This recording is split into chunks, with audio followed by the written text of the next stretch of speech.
Wabarakatuh.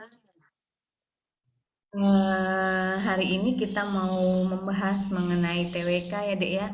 Nah jadi kalau setelah Mbak baca-baca soalnya ini keren ya. Jadi maksudnya tuh ada bahasa Indonesianya. Kalau misalnya kita berkaca dari TWK yang lalu itu bahasa Indonesianya lumayan banyak gitu tentang tata bahasa, kemudian apa namanya menganalisa hasil bacaan kayak gitu. Terus ada juga TWK-nya. Oh, sebelum kita mulai, ini perkenalkan dulu ya, nama Mbak Ivia, Mbak pengajar TWK.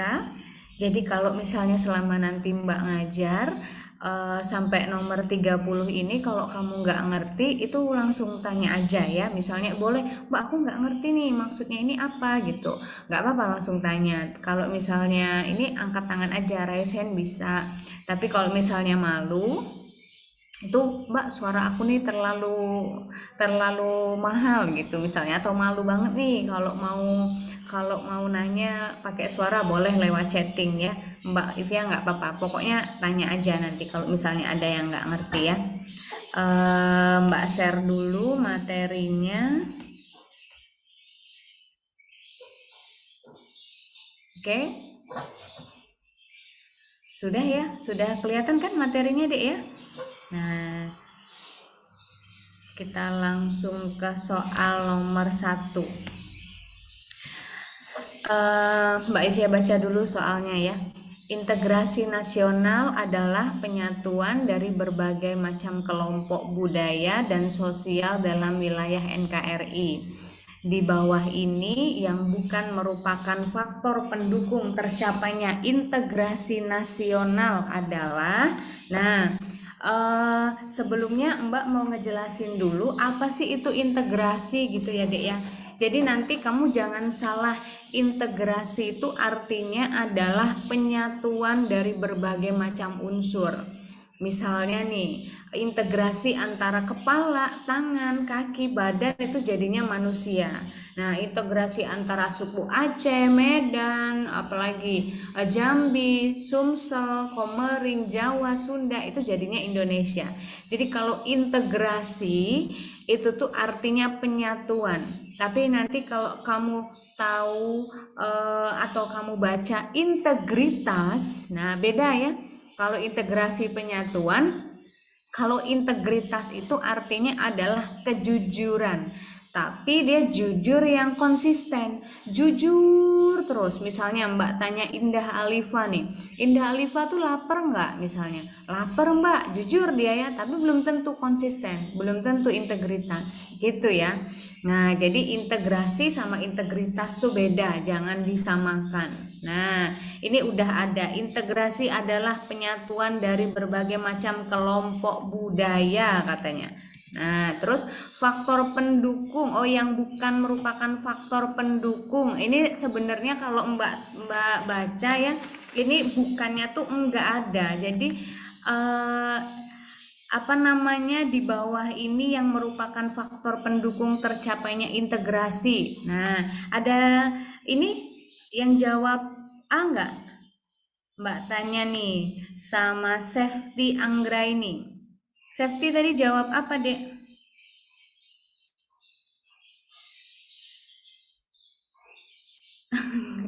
Kemana ini, malu-malu ya? Putri, siapa lagi? Jonathan Prastio, ini nama-namanya baru-baru ya.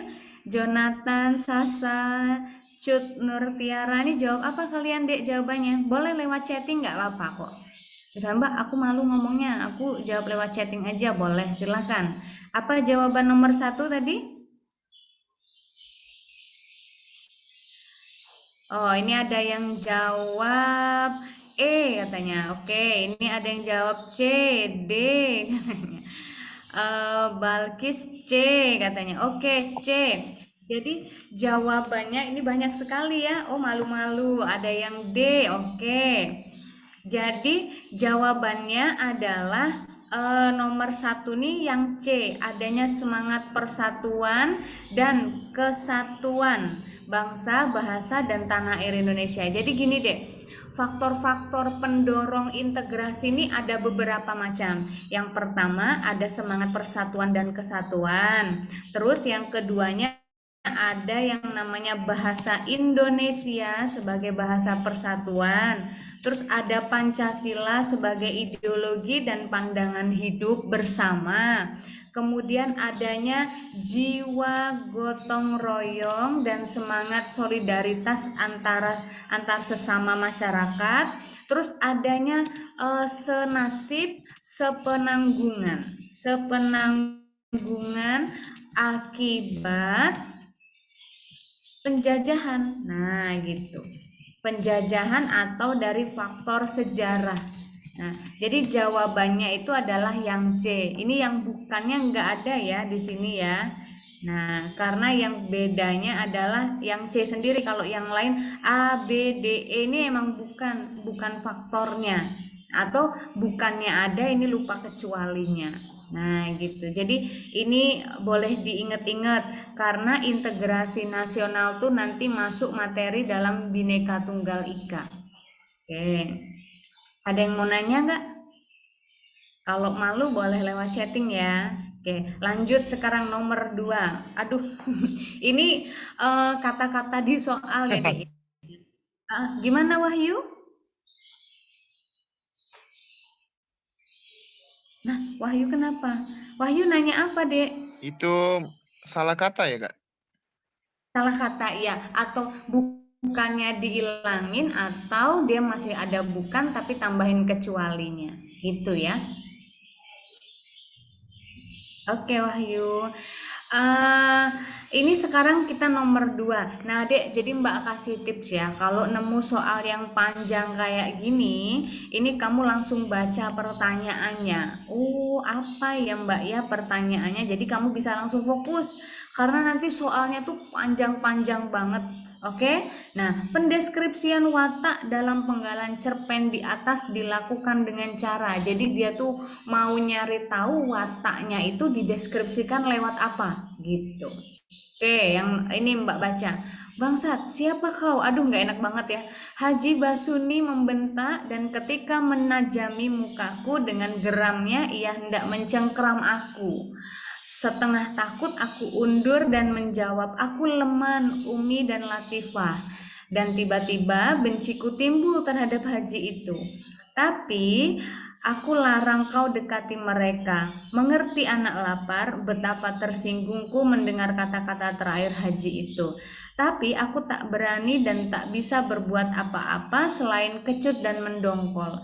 Sesudah Haji itu meninggalkan aku dan baru saja aku melangkah dari rumah Umi terdengar suara gaduh diiringi tangis perempuan. Dan itu suara Umi, ia melolong-lolong dalam sela bentak dan rotan, mungkin bersama kakaknya. Nah, jadi wataknya itu dideskripsikan melalui apa, Dek? Kira-kira apa jawabannya nomor 2 nih?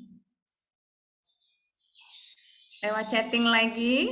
Banyak banget ya, ada C, ada D, ada A gitu. Oke, kalau yang A nih, tanggapan tokoh lain dan dialog antar tokoh. Nah, tanggapan tokoh lain dan dialog antar tokoh. Oke, kalau yang B kita lihat tanggapan tokoh lain dan lingkungan tokoh. Oh, berarti kalau lingkungan nggak ada ya, nggak ada menjelaskan tentang lingkungan di sini. Yang B bukan. Terus yang C, dialog antar tokoh dan pikiran-pikiran tokoh.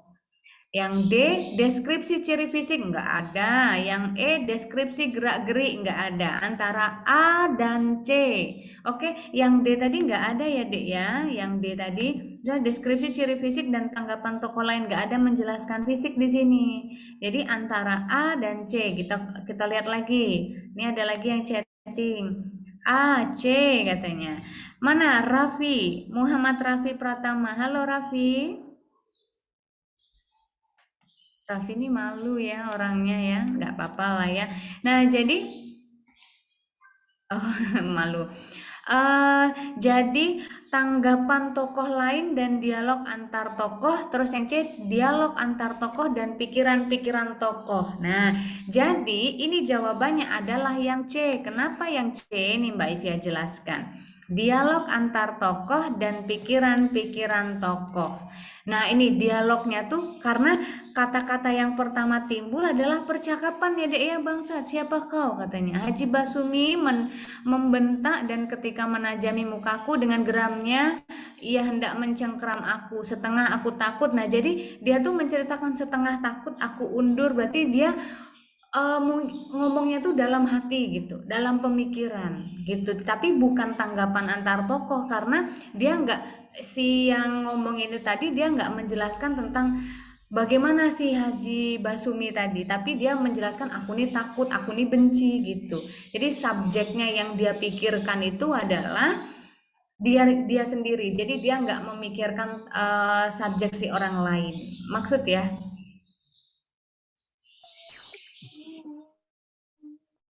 Ya, siapa ini? Open mic ya, open mic ya. Eh, Balkis maksud nggak dek? Balkis Nurisko Humairah.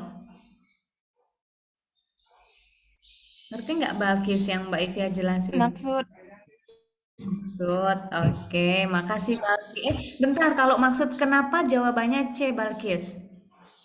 karena urutannya. Yang Ah, pertama bangsat, siapa kau? Dialog antar tokoh. ah. Diikuti pikiran-pikiran tokoh. Pikiran-pikiran tokohnya tuh pikiran tentang dirinya sendiri. Dia nggak memikirkan tentang si orang lain itu. Dirinya untuk orang lain, bukan orang lain untuk dirinya gitu ya. Iya, Iya, thank you Balkis. Oke, lanjut sekarang yang nomor 3. Mbak Evia baca ya. Suatu usaha yang bersifat mengubah atau merombak kebijaksanaan yang dilakukan secara konsepsional melalui tindak kriminal dan politis dinamakan apa ini dek? Jadi dia tuh pengennya tuh ngubah ini gambarnya orang minum pula ya. Mbak Ivya salah fokus ini.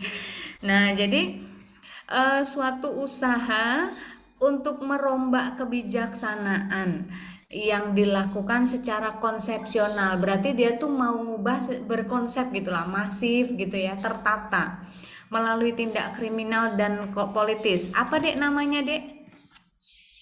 Oh, ini sudah banyak yang jawab A. Apa deh ancaman? Ya ini jawabannya adalah ancaman. Tapi Mbak Ivya mau ngejelasin yang tantangan, hambatan, gangguan sama dorongan. Oke, perhatikan ya. Eh, hambatan sama Mbak Ivya mau jelasin si gangguan terlebih dahulu. Dengerin ya, gangguan itu adalah sesuatu yang datangnya dari luar untuk merobohkan semangat kita. Itu namanya gangguan. Contohnya nih ya, kita lagi belajar kayak gini, tiba-tiba mati lampu. Nah, itu namanya gangguan karena dia sifatnya dari luar. Atau kita lagi belajar kayak gini, tiba-tiba tetangga Mbak Iva ini ngidupin musik remix DJ yang keras banget. Nah, itu namanya gangguan.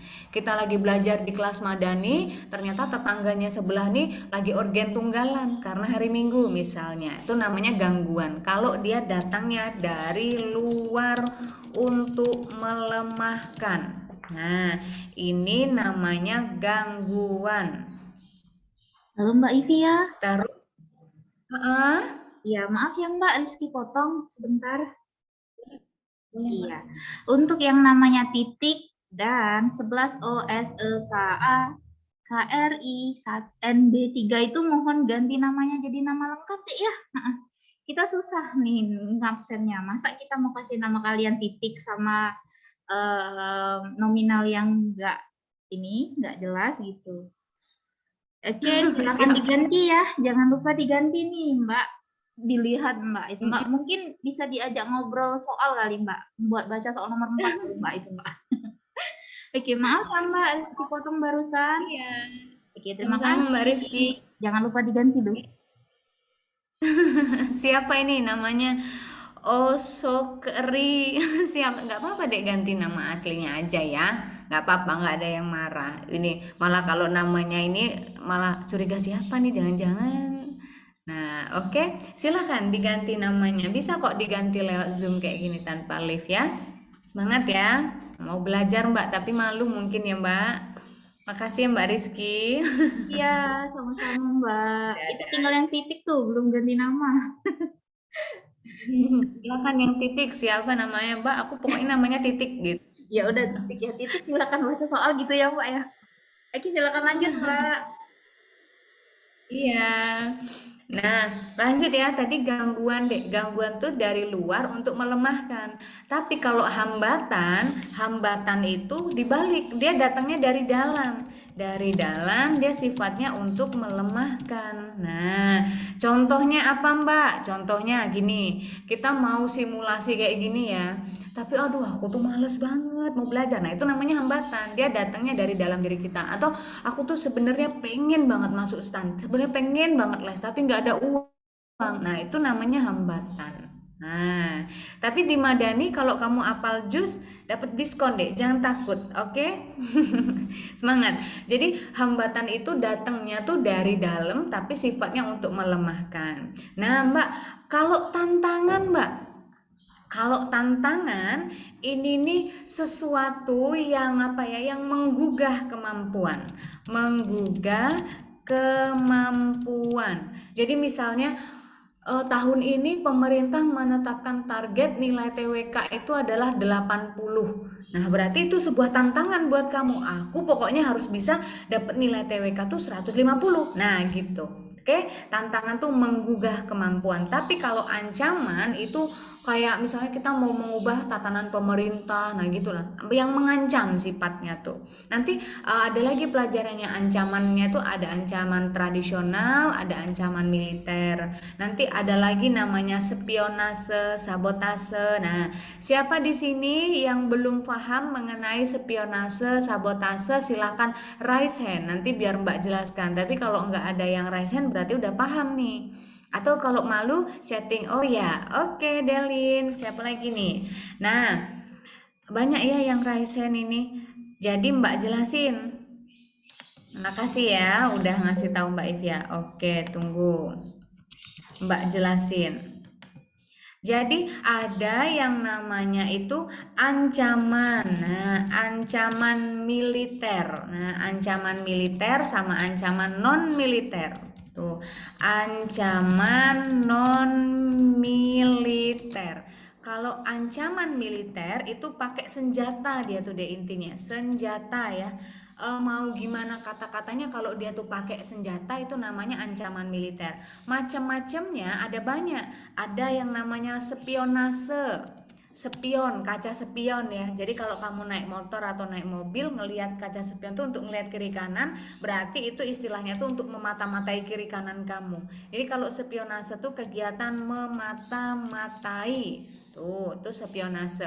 Terus ada lagi nih, sabotase. Sabotase tuh artinya kamu pernah dengar nggak radio RRI disabotase kayak gitu ya. Kalau kamu nonton film kayak teroris kayak gitu, kayak alien-alien masuk, mereka sering menyebutkan sabotase. Sabotase tuh artinya adalah mengambil alih atau merusak fasilitas umum. Nah, sabotase. Terus ada lagi spionase, sabotase, ada lagi invasi. Nah, invasi itu kayak yang dilakukan Amerika ke Afghanistan, yang dilakukan Rusia ke Ukraina gitu loh, Dek. Jadi dia tuh datang membawa ke satu negara lain, membawa perlengkapan senjata perang, membawa perlengkapan perang tuh. Tapi kalau misalnya agresi itu pengen menguasai, tapi dengan kayak Belanda datang ke Indonesia gitu. Nah, tujuannya tuh pengen menguasai. Nah, gitu. Sama aja sih sebenarnya invasi dengan agresi itu ya. Dia pengen menguasai, pengen menjajah, tapi lebih apa ya?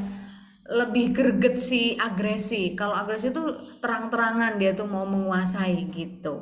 Tapi kalau invasi itu kadang ada yang mau mengambil alih satu sumber dayanya kayak gitu aja, atau mau ngambil balik itu punya saya kayak gitu. Makanya sih Rusia ke Ukraina disebut invasi ya, karena dia sebenarnya nggak mau menjajah, tapi dia mau ngambil si Ukraina tuh datang lagi ke tempat dia gitu. Tapi kalau tujuannya menjajah pakai alat perang itu namanya agresi. Gitu ya Dek ya. Nah sekarang ancaman non militer. Ancaman non militer tuh dia bisa ideologi, sosial, politik, kebudayaan. Nah ini ancaman non militer. Contohnya nih kalau ancaman non militer itu ada narkoba. Halo Pak Iwan. Ada pelanggaran narkoba. Pelanggaran narkoba, penjualan apa namanya manusia, apa human trafficking ya, illegal logging. Nah itu namanya ancaman non militer gitu deh. Ancaman militer itu disebut juga dengan ancaman tradisional. Nah ini dia disebut juga ancaman tradisional. Kalau ancaman non militer itu ancaman non tradisional. Nah, ngapa Mbak dia non tradisional? Karena cara-cara yang digunakan itu terbaru gitu. Pelanggaran kayak kebudayaan nih ada yang namanya westernisasi ya, westernisasi, hidup ala kebarat-baratan, konsumerisme, hedonisme. Nah, yang foya-foya kayak gitu. Itu namanya termasuk ancaman non militer atau ancaman non tradisional karena dia menggunakan cara-cara yang baru atau cybercrime. Nah, cybercrime. Nah, kayak gitu ya, Dek ya. Maksud nggak? Maksud ya. Enggenia Delin Raradela. Halo, Dek. Maksud nggak, Dek, yang Mbak ini, yang Mbak jelasin? Halo nih. Ngerti, Mana? Halo? ngerti Kak, tapi kurang ngerti yang siber yang terakhir itu. Oh, cybercrime. Oke, cybercrime itu kejahatan yang pakai apa ya? Pakai komputer gitu. Nah, ini Nadek binomo itu namanya. Kayak gitu ya. Jadi diretas pakai hacker-hacker gitu, kejahatan-kejahatan yang menggunakan teknologi. Nah, itu namanya cybercrime. Kayak membobol ini data punya Pinjol. Kemenkumham gitu. Gimana Wahyu? Pinjol, Kak.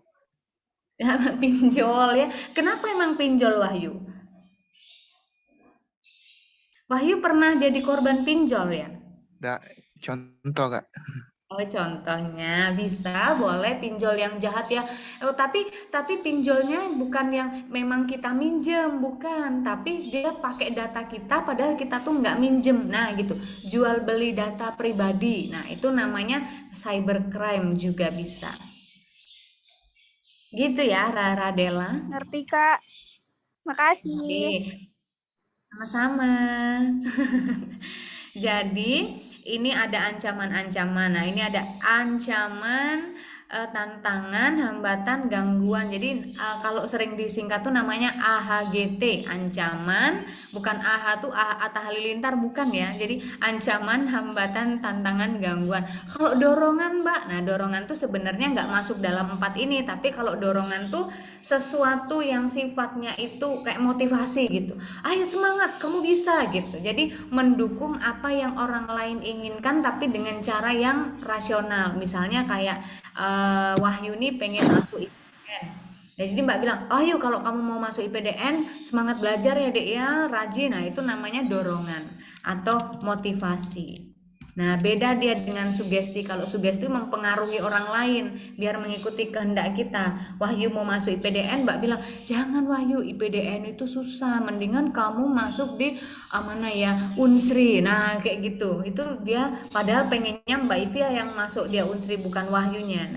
Nah bedanya motivasi dengan sugesti itu kayak gitu. Kalau dorongan namanya motivasi. Oke, kita lanjut. Kalau mau nanya boleh loh Dek. Mbak Ivia seneng malahan kalau banyak yang nanya. Jadi ciri-ciri memahami itu adalah bertanya. Salah satunya, nggak seluruhnya sih, tapi kebanyakan berdasarkan survei ya. Survei siapa Mbak? Survei Mbak Ivi ya selama ngajar. Lanjut, nomor 4 ya. Nomor 4 sekarang, ya nomor 4. Nah, langsung kita baca soalnya ya. Untuk mengatasi ancaman keutuhan NKRI, maka dibutuhkan partisipasi dan peran serta masyarakat dalam mengatasi ancaman terhadap integrasi nasional, yaitu kecuali. Nah, kita langsung baca nih. Bangsa Indonesia merupakan bangsa yang sangat besar baik dari kebudayaan ataupun wilayahnya. Hal ini membawa dampak positif karena kita bisa memanfaatkan kekayaan alam secara bijak atau mengelola budaya-budaya yang melimpah untuk kesejahteraan rakyat. Benar ya? Selain dampak positif, juga menimbulkan masalah yang baru, diantaranya terdapat karakter yang berbeda-beda antar suku bangsa, sehingga dapat mengancam keutuhan bangsa Indonesia. Oke, waduh si Putri ini keren banget udah jawab dia. Nah, jadi yang pertanyaannya untuk mengatasi ancaman, maka dibutuhkan partisipasi dan peran serta masyarakat dalam mengatasi ancaman terhadap integrasi. Kecualinya tuh berarti sesuatu yang beda atau yang nggak berhubungan. Nah, jadi kalau ada kecuali kamu pilih yang lain daripada yang lain ya Dek ya. Nah, ini banyak yang jawab C. Oke. Nomor 4 ini jawabannya memang C. Menggunakan dan memanfaatkan fasilitas umum untuk kepentingan pribadi ini perbuatan yang tercela, tapi sifatnya tuh umum, dia nggak ada kaitan dengan integrasi, ya kan?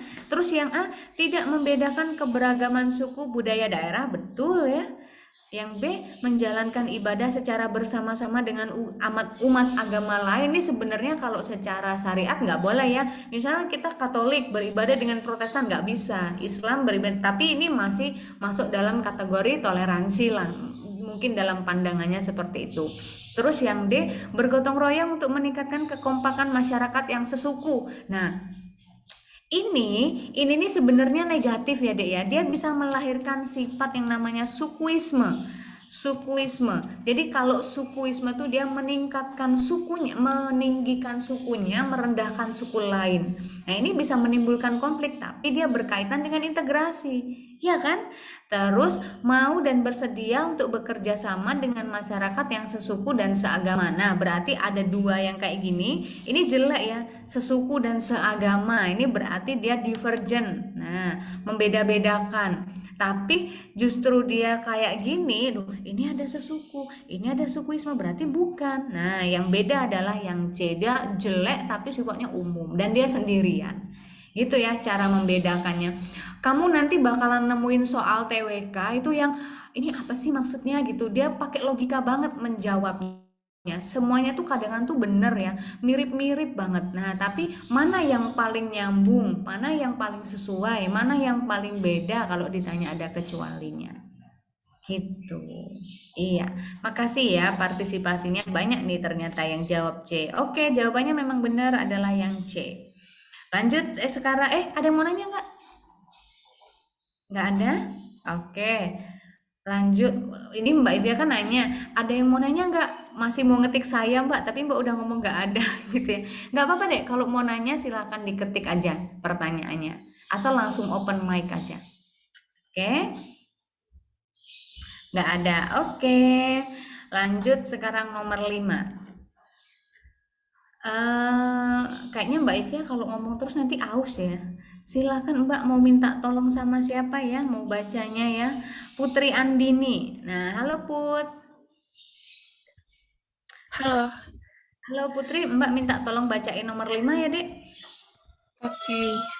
Masyarakat Indonesia yang beragam suku, agama, ras, warna kulit, bahasa merupakan kekayaan sekaligus ancaman. Oleh sebab itu, rakyat Indonesia harus memiliki sikap untuk mempersiapkan diri dalam menghadapi berbagai ancaman terhadap integrasi nasional, di antaranya A. Kesadaran bela negara, B. Membangun etnosentris di kalangan masyarakat, C. Menjadi contoh bagi generasi muda, D. Mengembangkan sikap provinsialisme, E. Menjaga keamanan lingkungan tempat tinggal. Apa, Dek, jawabannya?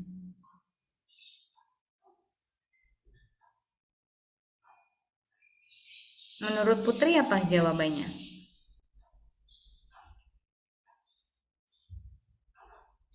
Putri bingung Mbak mau jawab apa. Oke, jadi gini. Apa Put? Gimana Put? Bukan.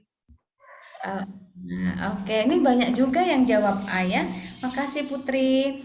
Nah, jadi pertanyaannya, dalam menghadapi berbagai ancaman terhadap integrasi. Oh, ini gimana sih? Oleh sebab itu, rakyat Indonesia harus memiliki sikap untuk mempersiapkan diri dalam menghadapi berbagai ancaman terhadap integrasi nasional. Nah, jadi mempersiapkan diri, jadi dia tuh mempersiapkan untuk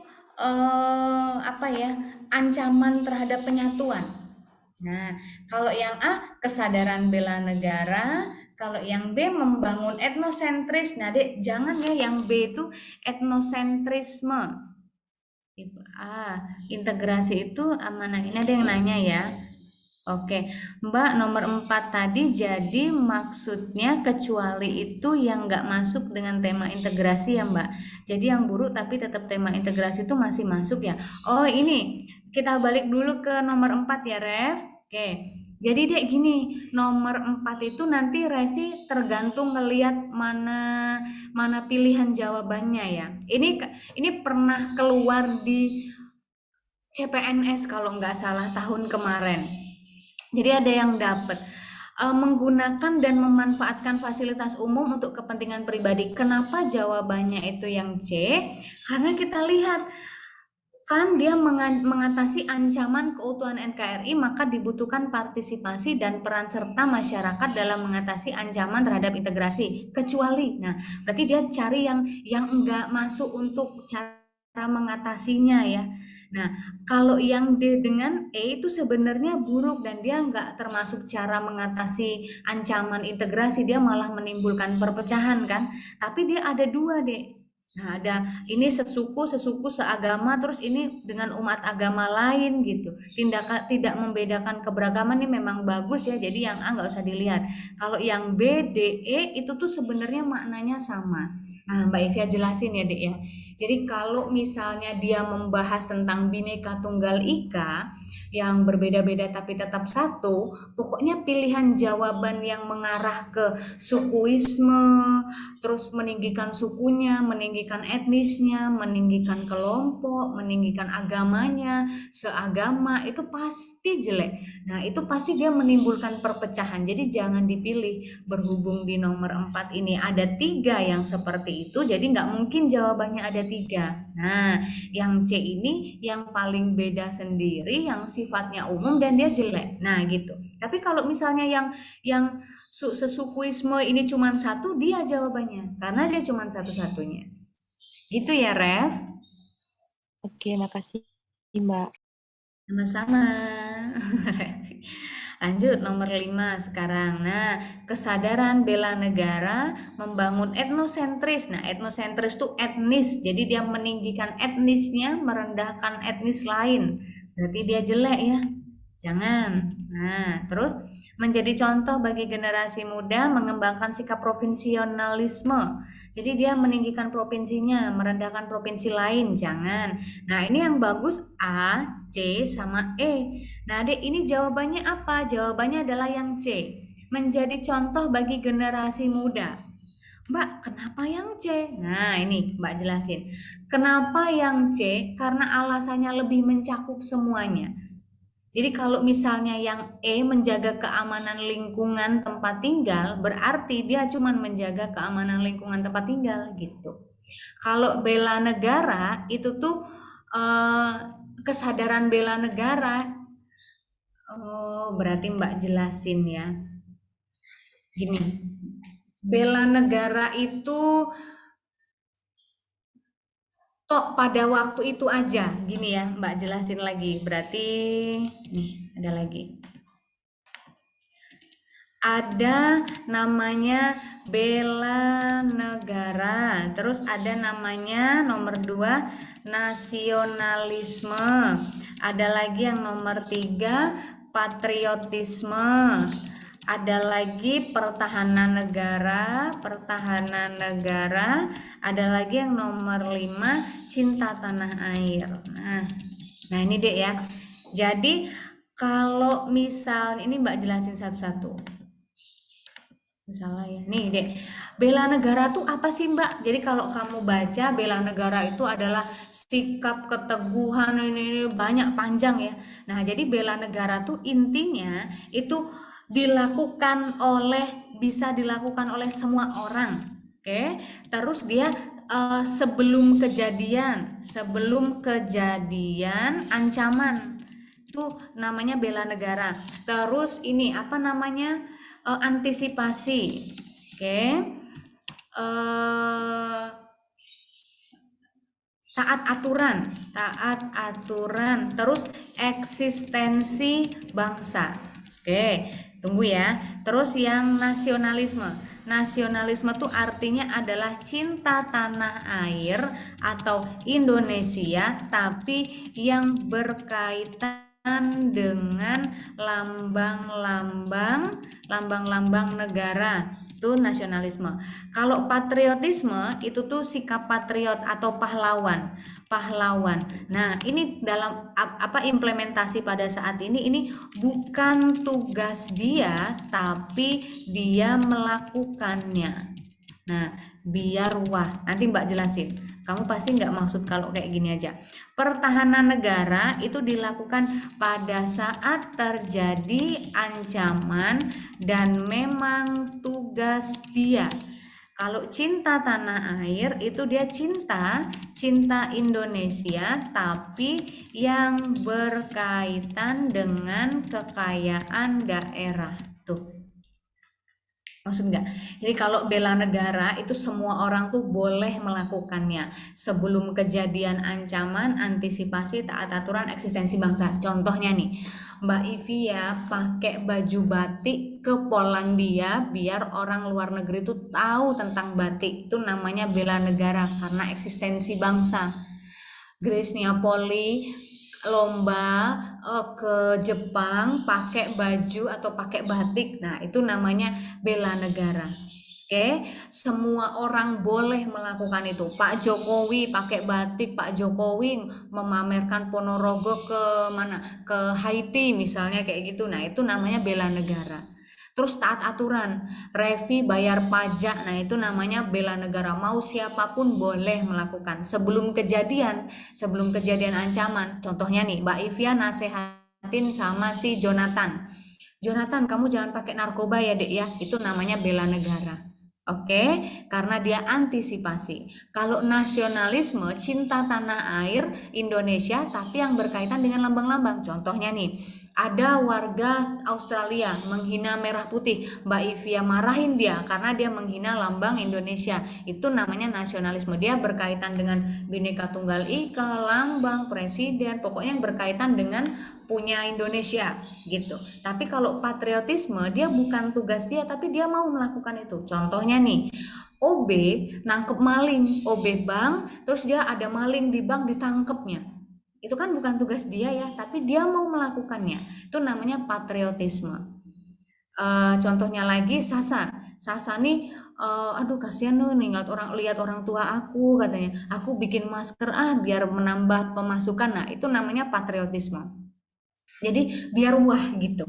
Oke, kalau pertahanan negara itu pada saat terjadi ancaman dan memang tugas dia. Contohnya perawat menyembuhkan pasien COVID, itu kan memang tugas dia.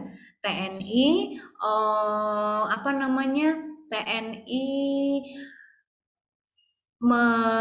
melindungi Laut Natuna dari nelayan asing. Nah, itu namanya pertahanan negara. Pada saat terjadi ancaman terus memang tugas dia. Nah, kalau cinta tanah air, dia cinta Indonesia tapi yang berkaitan dengan kedaerahan, pakai baju batik sehari-hari. Nah, beda ya, Dek ya, kayak gitu. Nah, kalau kembali ke soal yang tadi, dia punya sifat bela negara, dia hanya bela negara di seputaran sini. Gitu. Maksud nggak? Wadaw, ini diam semua. Dayena maksud nggak? Sasa, Cut, Balkis, Zarfan, Cinda. Oh, ada Cinda ya. Deitra maksud nggak, Dek?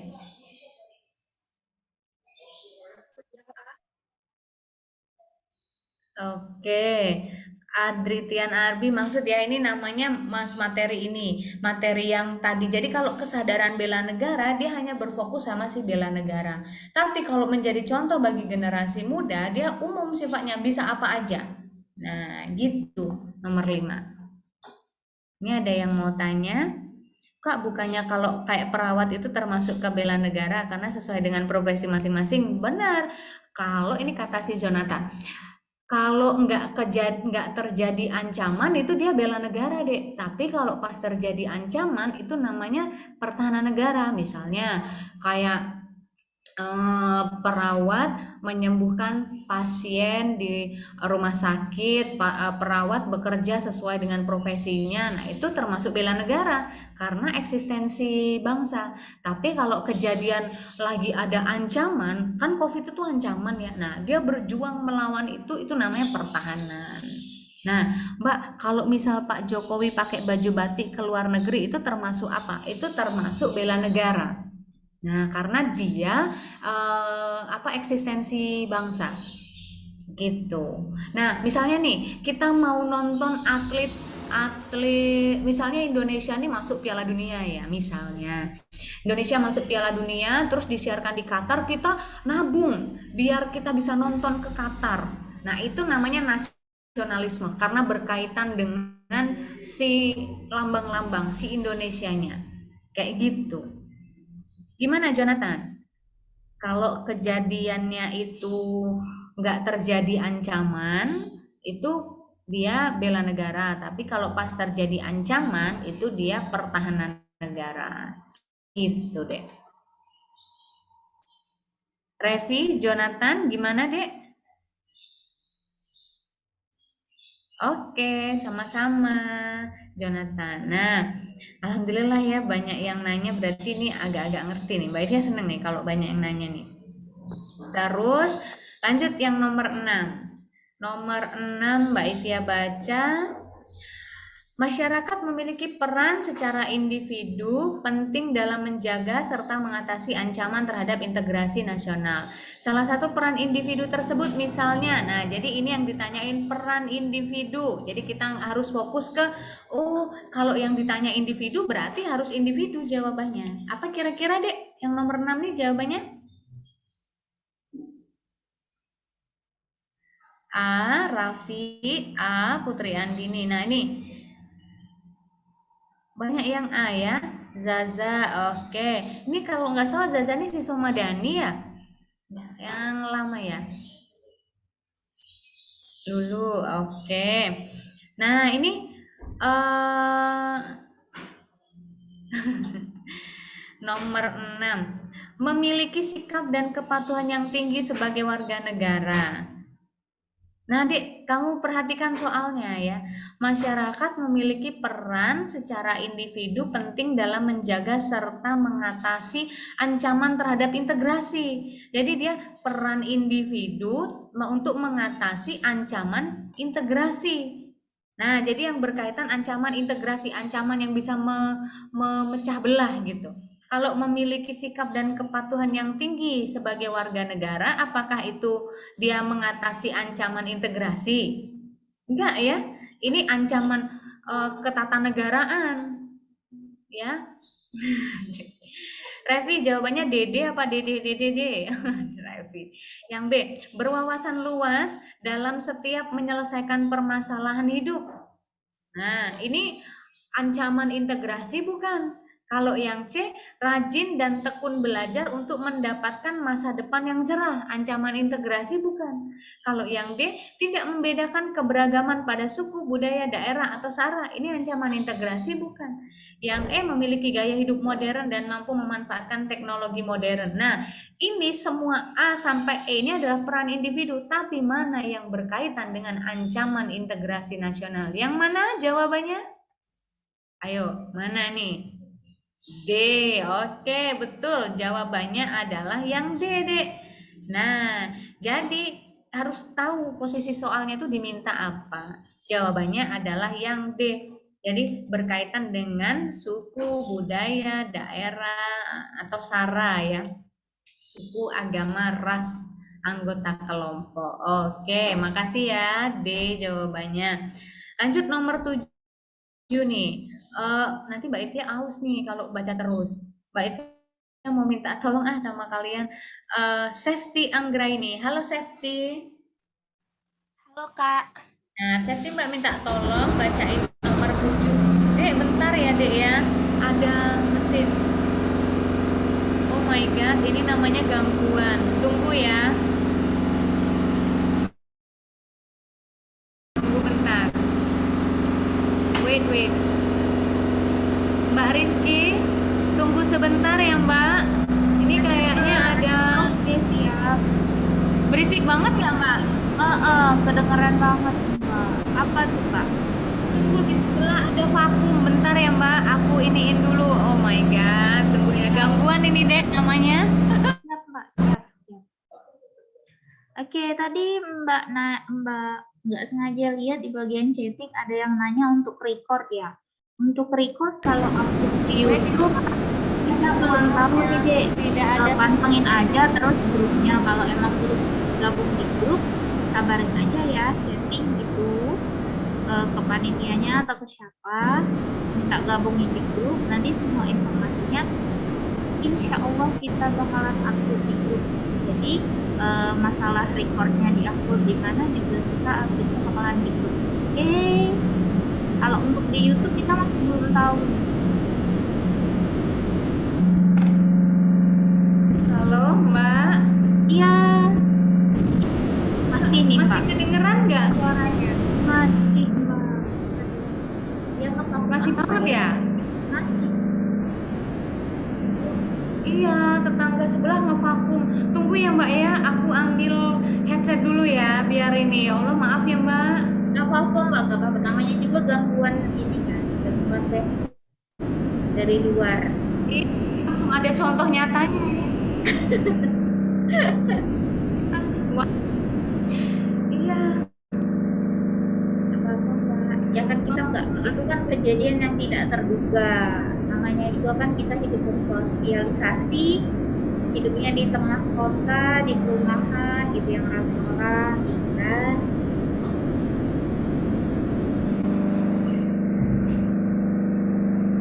Wait. Pakai headset dulu. Di depan pintu Mbak nih ngevakumnya. Pantesan. Nah, udah masih terlalu berisik nggak apa enggak? Kalau berisik banget yang kayak tadi enggak, cuman emang masih kedengeran. Mungkin coba tes suara Mbak dulu, Mbak. Ya, nah ini kayaknya udah agak mendingan ya. Iya, tapi mungkin suara Mbak agak dikencengin. Oke, siap. Kencengin ya, Mbak. Oke. Oke, mic kita, Mbak. Tak taruh di dalam. Tak pakein di dalam jilbab biar nggak terlalu apa gitu, Mbak. Nah. Gimana? Oke. Boleh lanjut ini apa Boleh, masih boleh. keganggu adik-adik? Oke. Udah nggak terlalu seberisik tadi Sudah. kok, Mbak. Iya Mbak. Nomor 7 ya Dek ya. Ini mohon maaf nih suara Mbak Ivia gedein banget ya. Jadi kalau kamu nanti terlalu suara Mbak Ivia ini bikin mic aku kendor nih, dikecilin aja. Nomor Atau kalau misalnya banyak Lanjut. yang belum jelas atau apa, adanya bisa langsung tanya aja nih via chatting atau misalnya raise hand gitu kan, biar lebih jelas. ya, Ya, ya. Makasih ya Mbak Rizky. Sama-sama, Masya Allah Mbak Mbak. Rizky nih. Iya. Nomor 7 nih Mbak Ivia baca. Wah udah banyak yang jawab ini. A katanya. Oke. Wait. Ada yang salah nih. Nomor 7 Mbak Ivia baca wilayah Indonesia yang luas. Oh ini mudah banget ya. Ada contoh kasus nih langsung ke soalnya. kasus yang pernah terjadi di Indonesia dan mengancam persatuan dan kesatuan bangsa. Latar belakang paham komunis, udah pasti PKI ya, tahun 1965. Nah, ini PKI. Terus ada yang ingat nggak APRA? APRA, RMS, DITI, PRRI, Parmesta, ini nggak Mbak Ivia jelaskan ya, karena kemungkinan keluarnya tuh kecil banget. Nah, jadi Mbak jelasin sekilas saja. APRA tuh Angkatan Perang Ratu Adil ya. Nah, itu terjadi pada tahun 1950 waktu RIS. Jadi Republik Indonesia Serikat waktu dulu. Nah, dia setuju tetap RIS karena kalau misalnya RIS dia punya negara sendiri. Nah, Soekarno membubarkan RIS, jadi dia nggak setuju. Nah, namanya pemberontakannya APRA, dipimpin oleh Westerling kalau nggak salah, bener ya, Westerling. Nah, terus kalau RMS itu sama di tahun 1950 Republik Maluku Selatan. Nah, jadi dia sama nggak setuju juga dengan Republik Indonesia. Dia dipimpin oleh Sumokil. Nah, pemberontakan DITI itu Darul Islam Tentara Islam Indonesia itu terjadi di banyak tempat dari tahun 48 Nah, terus kalau PRRI Parmesta itu dibentuknya tahun 50 tapi melakukan pemberontakannya 58 sampai 61. Nah, gitu aja sekilas tentang ini ya. Oke, banyak sekali yang jawab A. Ya, terima kasih ya, Dek ya. Terus lanjut yang nomor 8. Tadi Mbak minta tolong sama Safety ya untuk bacain. Nah, sekarang Safety bacain nomor 8 aja ya, Dek. Oke. 8. Upaya yang dapat dilakukan untuk mencapai integrasi nasional dapat dilakukan dengan cara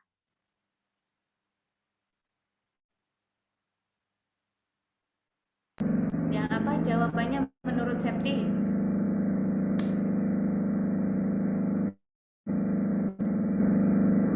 A, Kak. Oke. Jadi makasih ya Septi ya. Menjaga keselarasan antar budaya. Terus yang B, menjaga keselarasan antar kelompok masyarakat tertentu. Wah, ini bikin perpecahan ya. Terus yang C, menjaga keserasian antar masyarakat dan pemerintah yang berkuasa. Wah, ini jangan negatif. Terus yang D, menjaga keserasian antar internal budaya dalam kelompok masyarakat tertentu. Aduh, jangan. Menjaga keserasian dan keselarasan antar penganut agama dan kelompok masyarakat. Nih, keserasian dan keselarasan antar penganut agama dalam kelompok masyarakat. Dia berfokusnya antar penganut agama. Berarti sesama agama ya. Nah, dia agamis tertutup eksklusif. Nah, gitu. Jadi jawabannya adalah yang A, menjaga keselarasan keserasian dan keselarasan antar penganut agama dalam kelompok masyarakat. Menjaga keselarasan antar budaya. Oke, wait. Oh, dalam kelompok masyarakat. Oh iya.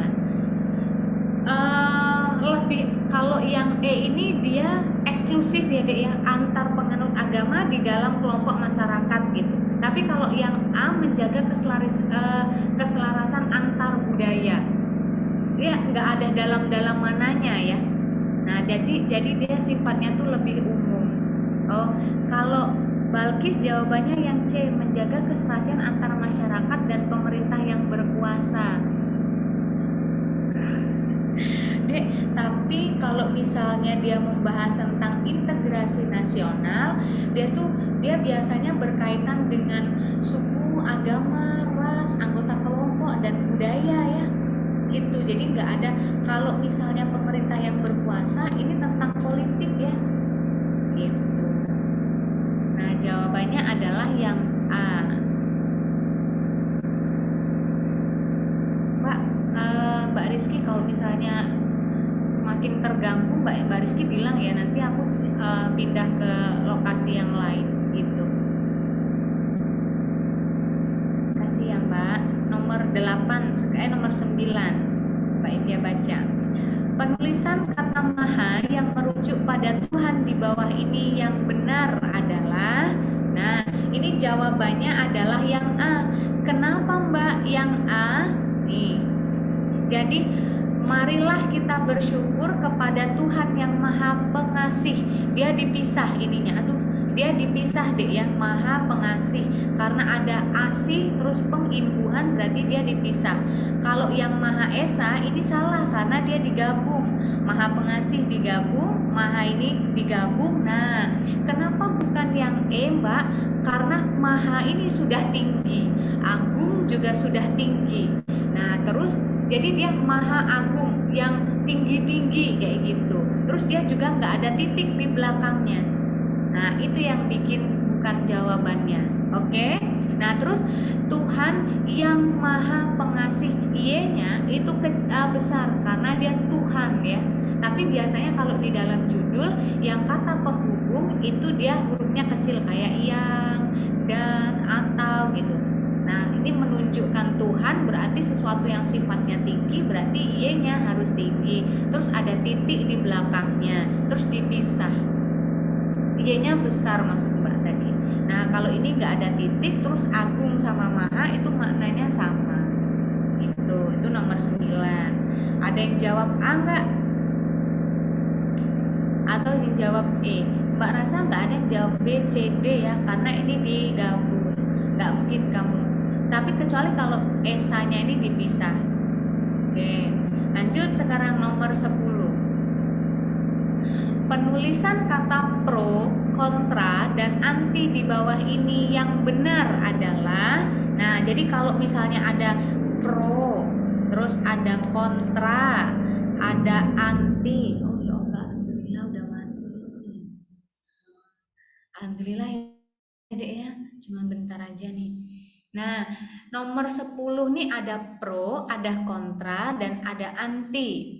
Nah, jadi kalau di pertanyaannya nih ada 3 hal yang seperti ini, kamu harus cari mana jawabannya yang menjelaskan ada 3 ini. Nah, kita lihat yang E ya. Para pejabat anti bungkam terhadap perjuangan HAM. Berarti dia cuma ngomongin antinya aja. Nah, terus nggak ada kata penghubung. Biasa nggak, kalau berulang dia ada kata penghubungnya. Oke. Terus yang D, proklamasi dikumandangkan pada bulan Agustus. Ini nggak ada pro dan kontra ya. Ini cuma pro, proklamasi, tapi bukan pro tuh maksudnya pro tuh setuju gitu ya. Kalau kontra tuh nggak setuju, sama aja dengan anti. Nah, terus mereka memperlihatkan sikap anti. Nah, ini ada kata apa?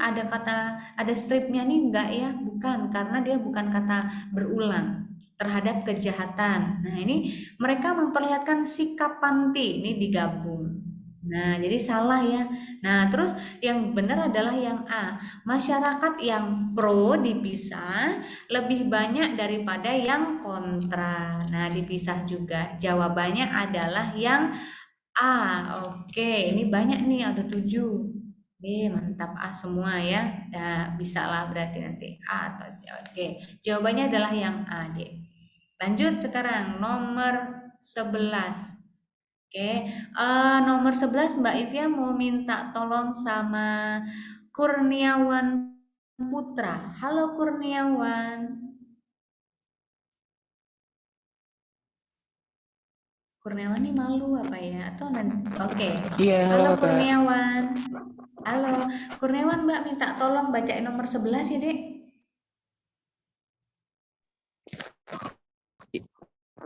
Iya, halo. Kata ulang di bawah ini benar semua, kecuali ada satu yang salah. Manakah jawaban yang salah?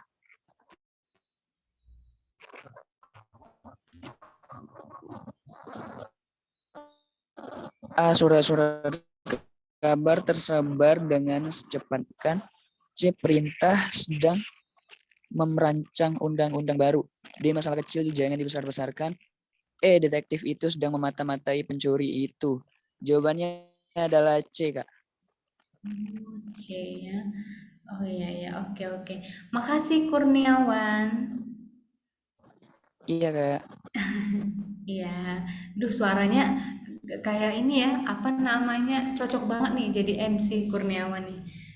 Nggak apa-apa, kerja di STAN, kerja di pajak, kerja sampingannya juga MC ya. Bagus tapi suaranya Kurniawan. Nah, ini pemerintah sedang merancang undang-undang baru.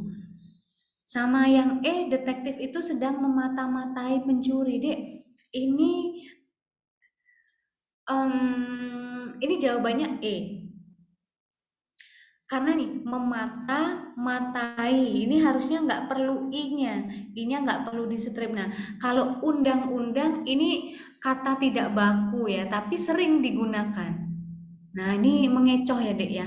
Memata-matai. Nah, ini lebih kamu kalau misalnya nemu soal yang kayak gini, kamu sudah tahu lah ya, undang-undang kayak gini tulisannya tuh salah. Tapi dilihat juga yang lainnya. Kan ada bahasa Indonesia tuh tentang kalimat yang lazim dipakai kayak gitu ya, yang sering dipakai atau enggak gitu. Nah, kalau memata-matai pencuri itu, ini ada mata-matai. Nah, ini yang bikin dia salah tuh. Nah, ini nggak ada dalam tata bahasa dan nggak lazim digunakan. Jadi jawabannya adalah yang E. Kalau yang ini lazim digunakan, sering digunakan, tapi dia nggak baku. Nah, ada nggak yang jawab E tadi? Nah, Enggina ya, jawabannya adalah yang E, Dek. Maksud kenapa yang E? Ini nggak lazim dan nggak sering digunakan dan dia sudah pasti salah. Tapi kalau yang ini nggak baku, tapi lazim digunakan. Nah, gitu ya. Kalau yang lain jangan dibesar-besarkan, bener. Orang-orangan, surat-surat, bener ya. Nih, ini ngecoh yang C. Oke, ada yang mau nanya nggak? Nggak ada? Lanjut nomor 12. Gabungan kata yang sudah dirasa padu, benar ditulis serangkai di bawah ini yang benar, kecuali. Nah, yang lazim digunakan, apalagi sering ya Dek ya, beasiswa memang ada, mahasiswa, mega mendung, sukaria. Yang mana jawabannya?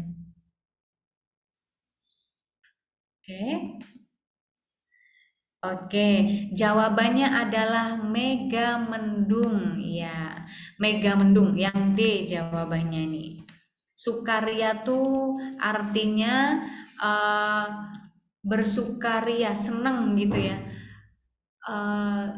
Senang-senang gitu, sukaria. Kayak merasakan sesuatu yang sifatnya tuh senang. Itu sukaria. Ini ada yang lagi jawab? Oke. Sukacita. Oke, boleh. Sama dengan sukaria. Jadi sukaria, sukacita. Kalau sukacita tuh lebih ke terharunya. Tapi kalau sukaria tuh bahagia. Nah, gitu. Oke, makasih Anggi. Jawabannya adalah yang D, 12. Terus lanjut ke nomor 13. Berikut ini penulisan kata penulisan kata di yang benar adalah yang mana Dek jawabannya? Jadi Dek, Mbak kasih tips ya. Biasanya kalau kita bikin karya tulis, skripsi, nah itu di-nya tuh sering banyak salah. Ingat-ingat, di itu dipisah kalau dia menunjukkan tempat, waktu, atau keadaan antara tempat gitu. Jadi misalnya di mana. Nah, mana itu adalah lokasi tempat kan, berarti dia tuh dipisah. Di sana tuh dipisah. Jadi kalau dia di pagi hari itu dia dipisah karena dia menunjukkan tempat dan waktu itu dipisah. Tapi kalau dia langsung dibarengi dengan kata kerja tuh misalnya makan atau memakan, itu kan kita melakukan makan ya, puasa Mbak Ivy ini ngomongnya makan, atau gimana lagi ya, diduduki. Nah, berarti duduki itu kan kata kerja. Dilarikan. Nah, larikan itu kan kita mengerjakan sesuatu, kita lari. Nah, itu namanya kata kerja. Kata kerja tuh yang kita mengerjakan sesuatu. Bernapas tuh kita kan mengerjakan sesuatu. Mengerjakan napas tuh berarti dia kata kerja. Kalau kata sifat itu contohnya yang enggak ada bentuknya. Contohnya cantik, sabar tuh kata sifat. Kalau kata benda itu yang ada wujudnya, tembok, kursi, handphone, gelang, jam tuh namanya kata benda. Oke.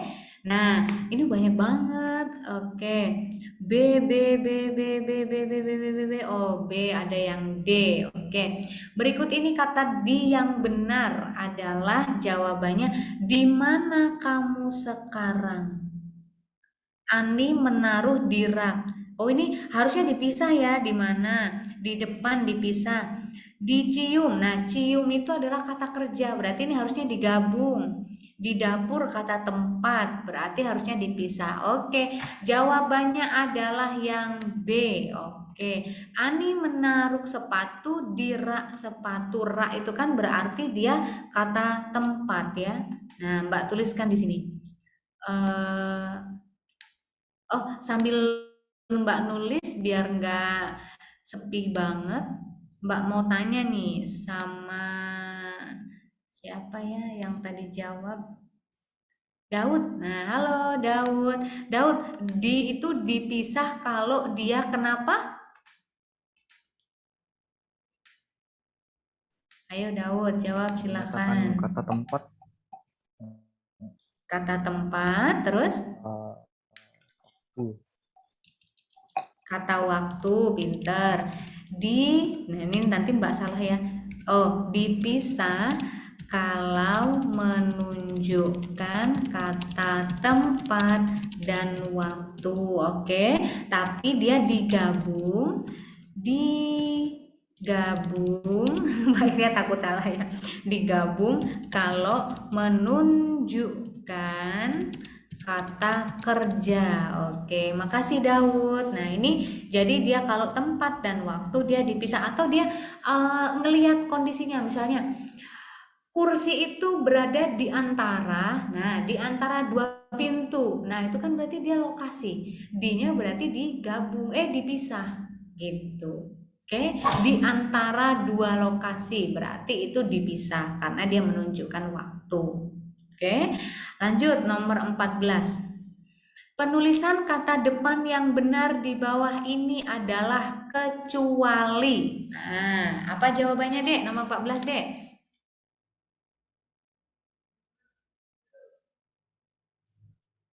Bermalam. Oke, tunggu. A. Jonathan, bermalam sajalah di sini. Oke, benar ya. Saya tidak tahu dari mana dia berasal. Mari kita berangkat ke kantor. Pada zaman dahulu hidup seorang nenek tua. Benar. Dia berjalan-jalan di luar gedung. Oke, yang mana nih? Banyak nih yang jawab nih. Oke, Mbak buka dulu. Madani, Zaza, oke. Balkis. Nah, Balkis, halo Balkis. Halo. Balkis tadi jawab apa ya nomor 14? Tunggu, Balkis jawab apa tadi nomor 14? A. A. Kenapa jawabannya A? Karena kata kerja.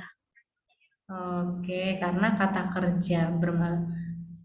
Tapi dia maksud ini nomor 14 ya. Apanya yang kata kerja, Dek? Bermalam.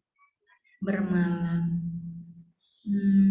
Bermalam sajalah di sini. Saya tidak tahu dari mana dia berasal. Mari kita berangkat ke kantor. Benar ya, pada zaman dahulu hidup seorang nenek tua. Kenapa memangnya, Dek, kalau dia kata kerja? Maksudnya yang A ini yang salah gitu ya, Balkis ya? Iya. Oh, kecuali. Oke. Makasih Balkis. Ini kata depan yang benar di bawah ini, tapi bermalam sajalah di sini. Di sininya benar, Dek. Dia dipisah kan? Ininya benar bermalam. Jadi bermalam sajalah di sini ini benar. Terus saya tidak tahu dari mana dia berasal, boleh ya? Iya. Mari kita berangkat ke kantor, boleh? Pada zaman dahulu hidup seorang nenek. Iya, Dek, di luar nih harusnya dipisah ya. Iya. Ini depannya. Oke, jawabannya yang Balkis. Nah, makasih Balkis. Iya. Oke.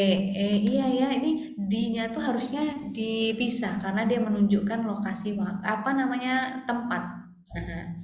Lanjut sekarang nomor 15. Penyingkatan nama orang di bawah ini benar semua. kecuali. Yang mana Dek jawabannya? Oke. Mulai lagi nih kayaknya. Kata depan itu apa aja, Mbak? Oke, tunggu. C, D. Ini ada yang nanya nih. Oh, Revi, kata depan itu apa aja? Kata depan itu apa aja kecuali dia kata hubung deh. Misalnya atau, daripada, nah kayak gitu. Jadi yang harus ada depannya atau, dan. Nah itu sebenarnya kalau di karya tulis dan itu nggak boleh karena dia harus ada sebelumnya. Nah kayak gitu. Semuanya boleh kata depan kecuali kata sambung yang memungkinkan, yang mengharuskan depannya harus ada kata sebelumnya. Gitu ya Revi. Tapi yang nomor 14 tadi semuanya ini boleh kata depan. Bermalam, saya, mari, pada, dia ini boleh kata depan. Tapi kita lihat yang di sininya ini yang salah adalah yang E karena pertanyaannya adalah kecuali. Gitu ya Rev. Oke. Ralat C katanya. Oh, ini yang nomor 15 ya. Oh, nomor 15. Aha Nasution, Kolonel Tamtama Aji. Oke. Ya, jawabannya adalah yang C. Harusnya R-nya ini ada titiknya. W titik R titik Supratman. Nah, ini jawabannya adalah yang C. Nah, kamu kecamatan. Jadi kalau kamu nulis titik itu harus ada titiknya. Sukarami, koma, kelurahan kan, tapi kamu nulisnya itu harus titik. Gitu ya Dek ya. Nah jawaban nomor 15 adalah yang C. Tapi yang D juga nggak pakai titik Kak. Oke, yang D karena bukan singkatan. Nah jadi kalau bukan singkatan itu nggak usah pakai titik. Eko Yulianti gitu. Terus oh yang E, Rina D titik A. Oke, gini, Rina D titik A itu, ini jangan-jangan Mbak Ivia salah lagi. 15. Oh, D ini di soal tadi ada titiknya ya. Ini salah Mbak Ivia nulisnya. Kalau di soalnya, kamu dapat soal ya. Nah, di soalnya ini ada titiknya. D titik A, pantesan kok kayaknya beda. Setelah disingkat itu harus ada titiknya. Di soal dia ada titiknya nomor 15 nih. Maaf ya, siapa tadi namanya? Enggina. Iya, Enggina. Ini ada titiknya harusnya. Mbak Ivia tipe nggak terklik titiknya. Oke Dek, teliti banget. Untung kamu teliti, makasih ya. Nih nomor 15. Sekarang kita ke nomor 16. Kata singkatan di bawah ini yang salah. Yang mana Dek? B, C. Jawabannya adalah yang B karena IR-nya nggak ada titik. Ini insinyur ya, IR tuh dia harus ada titik. Mbak, tapi kalau yang jumlah ini bisa memungkinkan kejadian ya, terus dia ada titiknya. Nah, DPRD, TNT itu gini, ada siapa namanya dalam bahasa Indonesia tuh ya. Kalau kata itu sudah baku, dia huruf gede semua, itu nggak pakai titik nggak apa-apa. Contohnya MA, MK, KY, DPRD, TNT, apalagi ya BNN. Nah itu dia nggak harus titik karena hurufnya huruf gede semua. Nah ini ada di soal nomor 17. Penulisan akronim namanya. Akronim yang salah di bawah ini. Jadi akronim itu singkatan yang sudah disepakati bersama, dia tanpa titik, itu namanya akronim. Nah ini jawabannya adalah posyandu. Posyandu tuh nggak huruf gede, posyandu tuh depannya aja yang huruf gede. Jadi posyandu tulisan yang benar adalah yang A. Nah SIM, Bulog, Pemilu ini nggak pakai titik, namanya akronim. Apalagi ya Dek ya, AC, nah gitu, itu dia nggak pakai titik karena sudah disepakati. Iya. Iya ya, Enggina, pasti Enggina masih bahas soal yang tadi ya. Ada deh soalnya tadi. Yang nomor berapa? 15 tadi ada titiknya ya. Oke. Balik lagi nih. Nomor 15 jawabannya C. 16 jawabannya B karena nggak ada titiknya. 17 jawabannya D karena dia nggak huruf besar. Oke, sekarang kita lanjut ke nomor 18. Ngantuk nggak kamu? Bener-bener nggak ngantuk ya? Lapar, aus tuh wajar ya karena puasa. Cuman jangan diem-diem makan, mentang-mentang nggak dihidupin kamera kamu makan.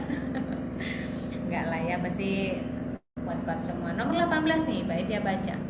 Penulisan angka dalam teks berikut yang paling tepat adalah, nah nih. Jadi jawaban nomor 18 ini adalah yang A. Mereka menonton drama itu sampai 3 kali. Nah, kalau sekali, 2 kali, 3 kali gitu nggak apa-apa pakai huruf. Tapi kalau sudah 2 juta berarti dia harus pakai angka. Nah, oke.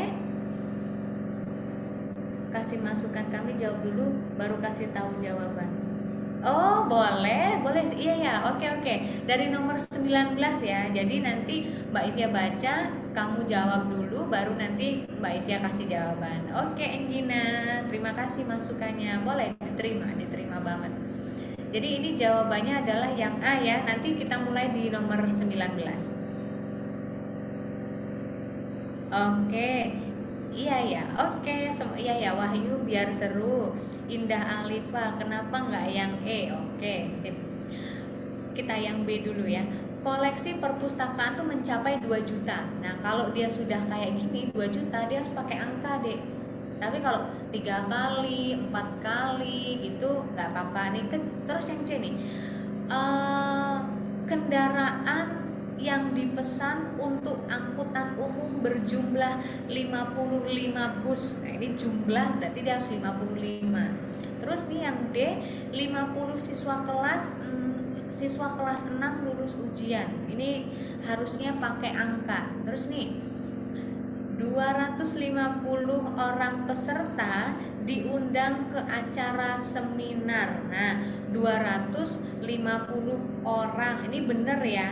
Seperti ini, tapi ini alasannya kenapa yang E salah, diundangnya D. Jadi dia tuh undang itu kan kata kerja, berarti dia harus digabung. Nah, ini yang salahnya. Gitu ya. Alasannya kenapa bukan yang E jawabannya. Kenapa B salah? Oke, Revi. Kenapa B salah, Mbak? Padahal Revi jawab B. Karena 2 juta, Rev. Harusnya 2 juta itu pakai angka. Nah, 2 juta pakai angka 2.0000 gitu. Nah, nolnya 6 kali. Oke, sama-sama.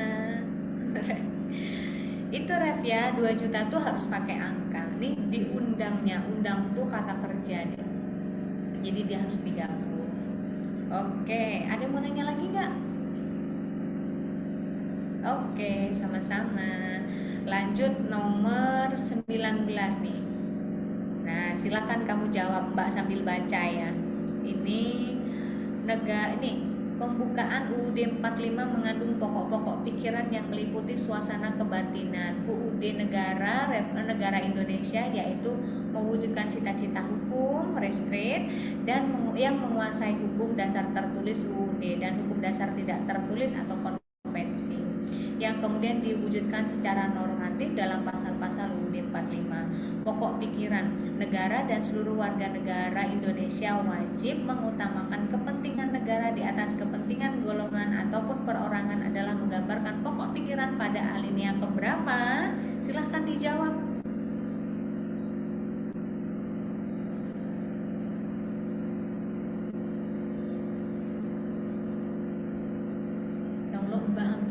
Mbak hampir aja minum ini. Ada minuman di depan. Untung ingat puasa. Silakan Dek dijawab nomor 19.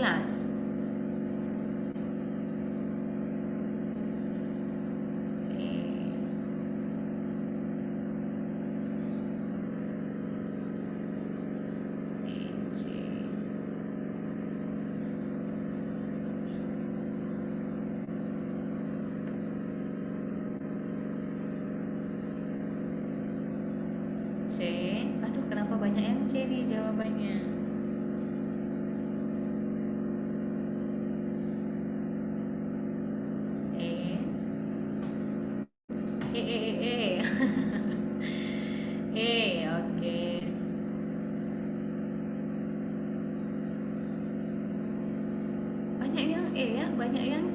aduh nggak dilirik apa yang B nih, yang D, cemburu nanti yang B, D, A ini ya.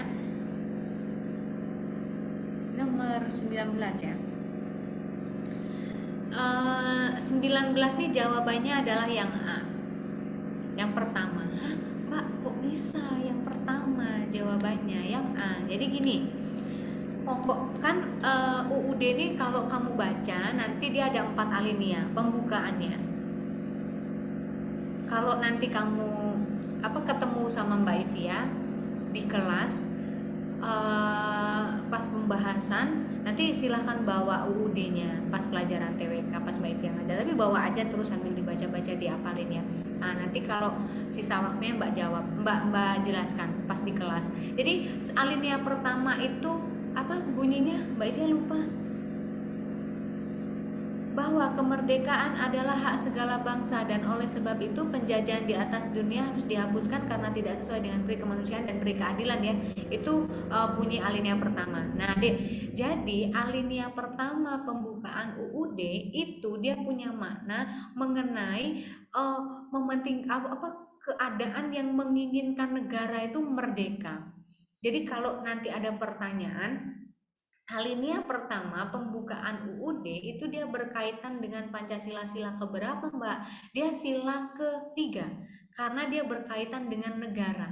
Jadi kalau keinginan negara merdeka, terus semangat untuk merdeka, keadaan yang sebelum merdeka, negara merdeka, jadi tujuannya itu untuk negara, itu dia ada di alinea pertama. Nah, negara dan seluruh warga negara Indonesia wajib mengutamakan kepentingan negara di atas kepentingan golongan ataupun perorangan, itu pertama. Pokok alinea pertama. Alinea pertama tuh dia berkaitan dengan sila ketiga, terus dia berkaitan dengan kemerdekaan, keinginan untuk kemerdekaan, terus dia juga motivasi untuk merdeka, kemudian keadaan sebelum merdeka. Itu. Nah, terus alinea kedua nih. Alinea kedua tuh dan perjuangan pergerakan Indonesia telah sampailah kepada saat yang berbahagia dengan selamat sentosa menghantarkan rakyat Indonesia ke depan pintu gerbang kemerdekaan. Nah, yang merdeka bersatu berdaulat itu dia berkaitan dengan sila kelima. Ya, sila kelima. Sila kelima tuh karena di dalam alinea kedua tuh ada cita-cita merdeka, bersatu, berdaulat, adil dan makmur gitu ya. Cita-cita. Nah, kemudian dia juga menggambarkan tentang perjuangan bangsa Indonesia untuk merdeka. Nah, gitu. Terus dia keadaannya menjelang karena menghantarkan rakyat Indonesia ke depan pintu gerbang kemerdekaan. Nah, jadi kondisi situasinya dia menjelang merdeka. Tuh, ini alinea kedua. Terus kalau alinea ketiga, atas berkat rahmat Allah yang Maha Kuasa dan dengan didorong oleh keinginan luhur supaya berkehidupan kebangsaan yang bebas, maka dengan ini rakyat Indonesia menyatakan kemerdekaannya. Nah, rakyat Indonesia menyatakan dengan ini kemerdekaan. Berarti dia berkaitan dengan sila keempat karena dia tentang rakyat yang memerdekakan. Nah, nih sila ketiga tuh ada atas berkat rahmat Allah, berarti motivasi spiritual, ya kan? Spiritual karena ada Allahnya, ada agamanya gitu. Terus dia keadaannya pada saat merdeka, terus dia rakyat yang memerdekakan, dirinya sendiri gitu, negaranya ya, rakyat yang memerdekakan diri. Jadi dia berkaitan dengan sila keempat.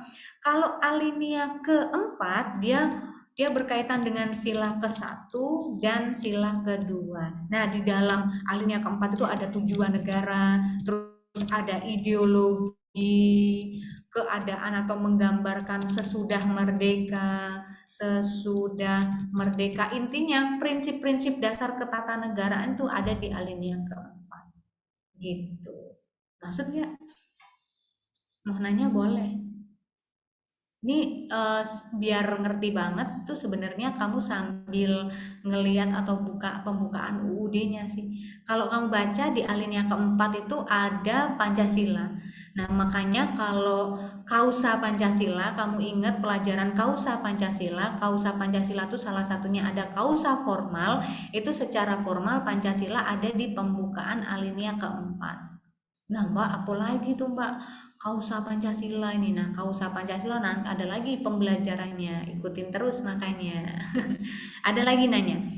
Kak, kalau susunan negara itu alinea keberapa, Kak? Alinea keempat. Jadi, tujuan, ideologi, prinsip ketatanegaraan, susunan pemerintah, susunan negara, itu dia ada di alinea keempat. Jadi, alinea keempat itu sebenarnya intinya. Nah, dia ingat ya, alinea pertama, kedua, sama ketiga, dia nggak ada kaitan dengan batang tubuh pasal-pasal.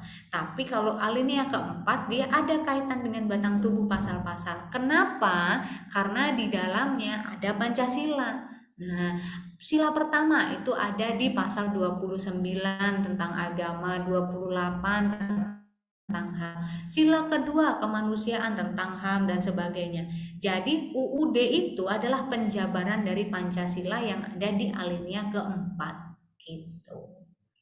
Ada lagi yang mau nanya? Kalau enggak nanti Mbak Evia tanya nih sama kalian. Pas di akhir-akhir biasanya 5 menit sebelum selesai kita Mbak Evia nanya-nanya. Boleh kalau mau nanya silahkan di chat aja. Lanjut nomor 20 ya kalau gitu. UUD 45 di Indonesia mengalami sebanyak amandemen dan perubahan hingga 4 kali. Proses amandemen UUD 45 yang dilakukan oleh MPR memiliki beberapa alasan utama. Di antaranya apa kira-kira jawabannya? Silahkan dijawab Mbak Ivia sambil ngetik. Ada yang mau Mbak Ivia jelaskan sama kalian?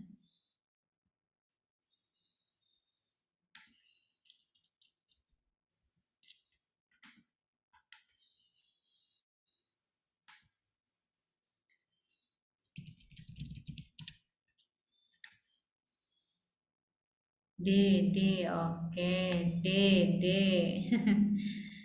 Dualisme fungsi, oke, D banyak yang D ya jawabannya. Kenapa kalian milih yang D? Dari tadi loh D terus. Enggak, Ding? Enggak juga. Satu. Oktober 1992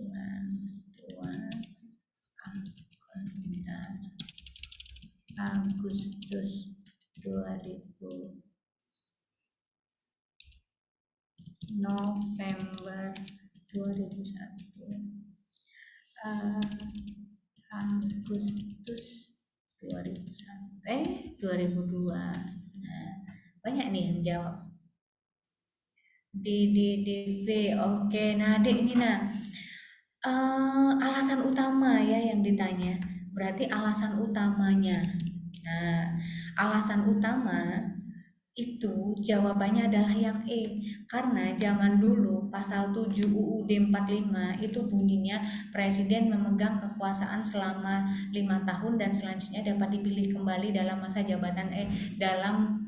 jabatan yang sama. Nah, itu isinya.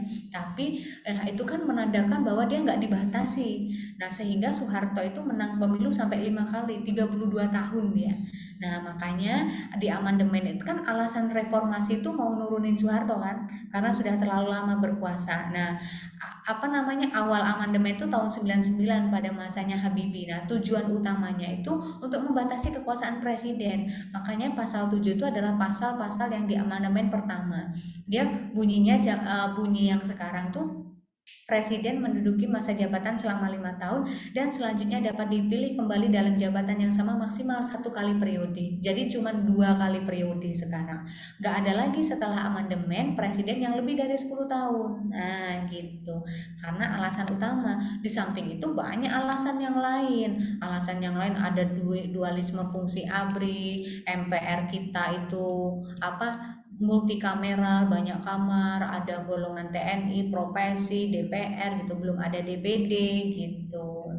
Oke, jadi alasannya itu banyak. Oke, jawabannya yang E ya. Nah, amandemen itu kamu hafalin tahunnya dulu. 99, 2000, 2001, 2002. Terus baru bulannya. Ini yang amandemen ganjil 1 Oktober, yang 3 November. Nah, yang genap amandemen kedua sama keempat sama-sama bulan Agustus. Kalau tanggalnya dia fleksibel, 19, 18, 10, 9 kayak gitu. Tapi yang jelas kamu apalin aja bulan sama tahunnya. Oke, nah ini alasan utama soalnya ya Dek ya. Jawabannya yang E. Ada yang mau nanya? Tidak ada? Lanjut. Gimana? Silahkan Dek. Siapa? Kurniawan ya? Kurniawan mau nanya? Ayo Kurniawan, nggak jadi mau nanya? Nggak jadi kan, nggak jadi tadi ke pencet. Oh, kepencet. Oke. Sekarang nomor 21. Nah, pembukaan UUD 45 mempunyai 4 alinea. Makna yang terkandung dalam alinea pertama adalah apa ini jawabannya yang tadi Mbak jelasin? Alinea pertama.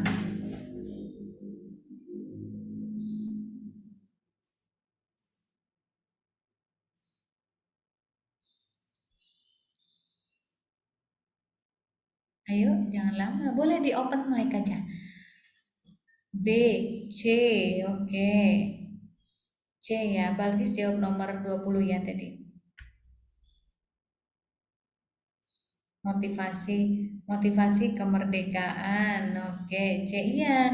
Alinea pertama itu motivasi terhadap kemerdekaan karena dia keadaannya sebelum merdeka gitu ya. Motivasi spiritual itu alinea keberapa, Dek? Boleh di open mic aja biar nggak lama. Boleh silakan. Kalau motivasi spiritual alinea keberapa tadi Mbak Ivia jelaskan? Ketiga, Kak. Oke, betul. Alinea ketiga. Pernyataan merdeka itu alinea keberapa? Pertama, Kak. Pernyataan merdeka. Kedua. Iya, kedua. Kalau tujuan dan cita-cita itu, nah kalau alinea kedua cita-cita aja. Tapi kalau tujuan dan cita-cita dia udah masuk ke alinea keempat. Susunan negara juga sama, alinea keempat. Gitu ya. Oke. Ketiga, jawabannya adalah yang C. Oke, makasih ya. Lanjut nomor 21 nih. Mbak mau minta tolong sama si Indah Alifa. Nah, mana Indah Alifa? Iya, Mbak. Iya, silakan baca nomor 22 ya, Dek. Bunyi atas berkat rahmat Allah yang Maha Kuasa adalah cuplikan pembukaan UUD 1945 alinea ketiga yang memiliki makna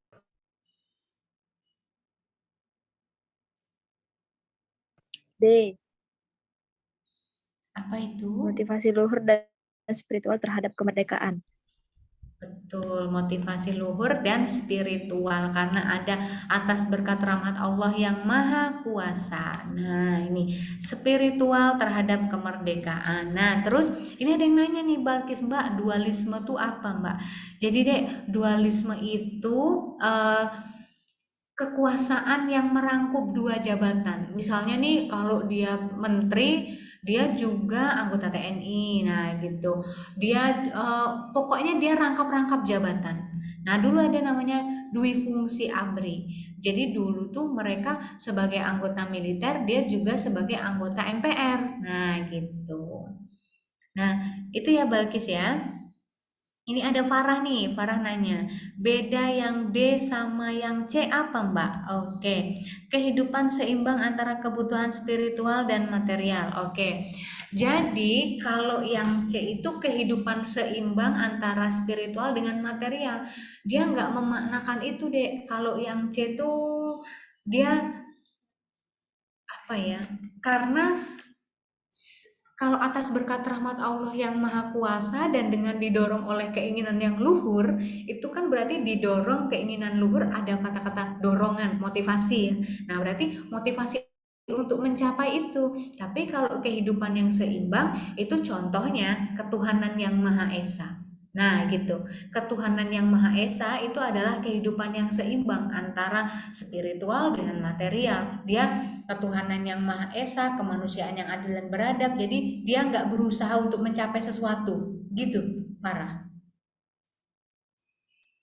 Kalau yang C itu dia sudah stabil, nggak mencapai apa-apa. Nah, tapi kalau misalnya motivasi itu ada sesuatu yang mau diraih, gitu. Gitu ya, dorongan. Gimana Farah, maksud nggak? Oke, sama-sama. Lanjut nomor 23. Keterkaitan antara hubungan pokok pikiran pertama pembukaan UUD 45 terhadap pembangunan nasional adalah berarti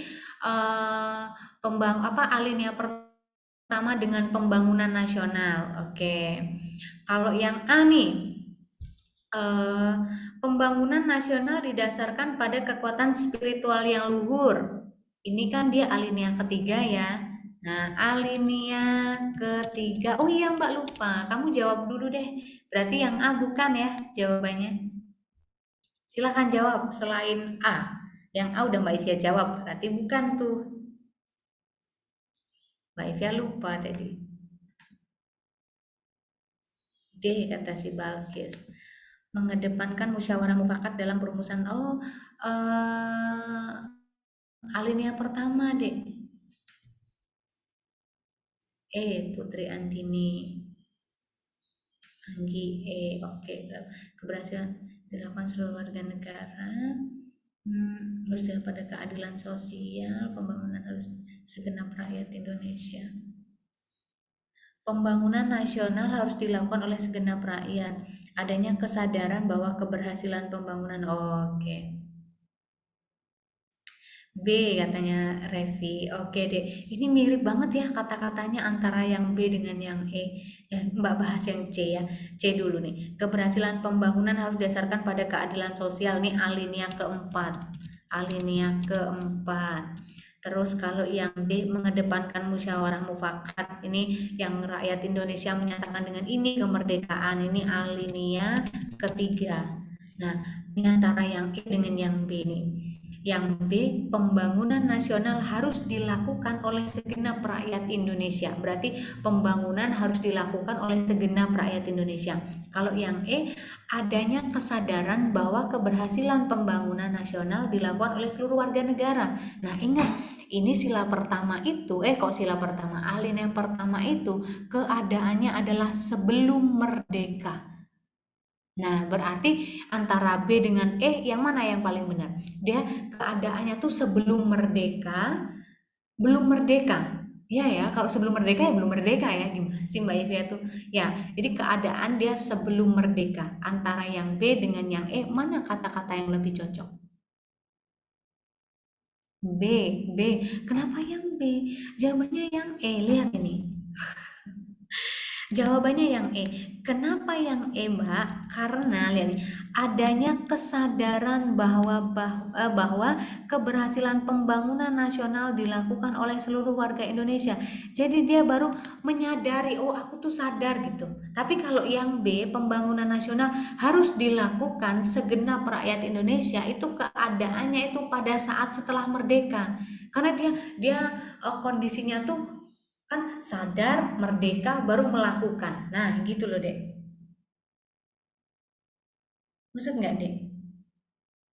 Dia kalau timeline waktunya itu sebelum merdeka, berarti dia jangan kamu pilih jawaban yang kira-kira seolah-olah dia tuh sudah merdeka.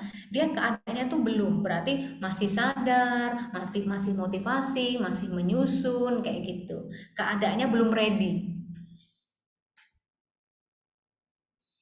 Iya, betul.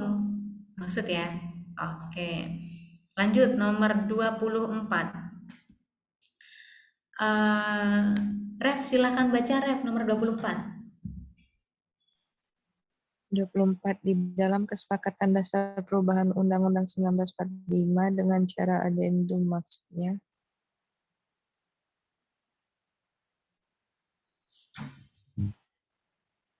D. Naskah asli Undang-Undang 1945 dipertahankan dan naskah pembaruan dilekatkan pada naskah asli.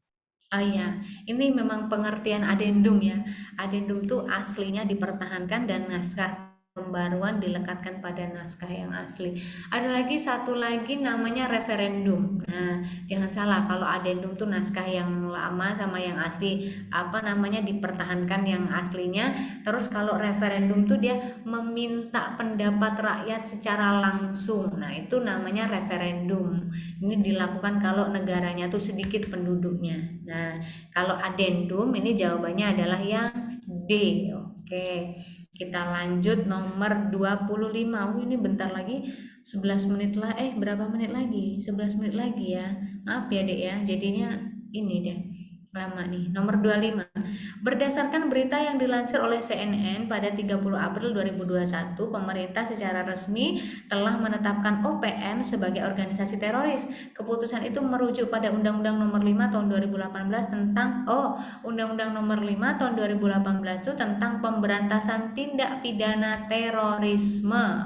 Oke, jawabannya adalah yang A. Oke, lanjut sekarang nomor 26. KPK menahan Menteri Sosial Juliari Peter Batubara selama 20 hari. Juliari ditetapkan sebagai tersangka atas kasus dugaan suap bantuan sosial penanganan pandemi COVID-19 untuk wilayah Jakarta, Bogor, Depok, Tangerang, dan Bekasi, Jabodetabek pada Minggu 6 Desember 2020. Tindakan korupsi tersebut mencederai Pancasila, khususnya sila keberapa, Dek? Ayo, dipakai mic aja biar cepet, nggak apa-apa. Sila keberapa, Dek? Korupsi yang dilakukan Mensos Juliari Batubara. Sila kelima. Nah, betul ya. Jadi, Dek, gini, kalau korupsi itu yang dimaksudkan dengan korupsi itu kan dia melanggar aturan, yaitu bisa masuk di sila keempat atau sila kelima karena dia berkaitan dengan rakyat banyak. Tapi yang dilakukan oleh Mensos ini adalah korupsi ketika COVID. Nah, jadi lagi ada bencana dia korupsi. Nah, kayak gitu. Nah, jadi dia ada yang maksudnya tuh silanya tuh dia bukan mengenai tentang kesejahteraan lagi, tapi dia mengenai tentang kemanusiaan. Nah, kalau korupsi lagi COVID itu kan dia tentang kemanusiaan, berarti dia melanggar sila kedua. Tapi kalau korupsi yang dilakukan Hambalang, nah Angelina Sondakh yang baru-baru ini keluar, nah itu dia sila kelima karena tentang kesejahteraan umum, dia nggak ada kaitan tentang kemanusiaan. Oke, jadi jawabannya adalah sila kedua karena dia lagi bencana alam. Nah, pernah ya Mbak Ivia jelaskan dulu kalau perbedaan sila kedua dengan sila kelima. Kalau standar garis normal hidup kayak gini, dari standar ke bawah itu sila kedua, tapi kalau standar ke atas itu sila kelima. Gitu. Oke, dia beda bentuk korupsinya. Maksud ya? Mudah-mudahan nanti kita bisa ketemu lagi di dalam kelas, jadi biar Mbak Evia bisa menjelaskan lebih banyak lagi mengenai sila-sila kayak gini. Sekarang nomor 27. Tapi kalau mau nanya boleh di chatting ya, nggak apa-apa Mbak. Misalnya kalau korupsi ini sila keberapa gitu, nggak apa-apa, di chatting aja. Sambil lanjut, nomor 27. Sistematika UUD 45 sebelum dan sesudah amandemen mengalami perubahan. Sistematika UUD 45 setelah perubahan adalah, nah, apa jawabannya? Setelah di amandemen, nah dia jadi apa jawabannya? C. Pembukaan dan pasal-pasal. Oke, C, A, oke, C, A, oke. Ada pembukaan batang tubuh pasal-pasal. Nah, Dek, batang tubuh sama pasal-pasal itu sama. Jadi kalau misalnya ngomongin batang tubuh, pasal-pasal itu sama ya. Nah, ini pasal aturan peralihan. Oh ya ampun. Dek, batang tubuh, aturan tambahan, aturan peralihan itu sama kayak pasal-pasal. Dia jadi satu. Nah, dengerin ya.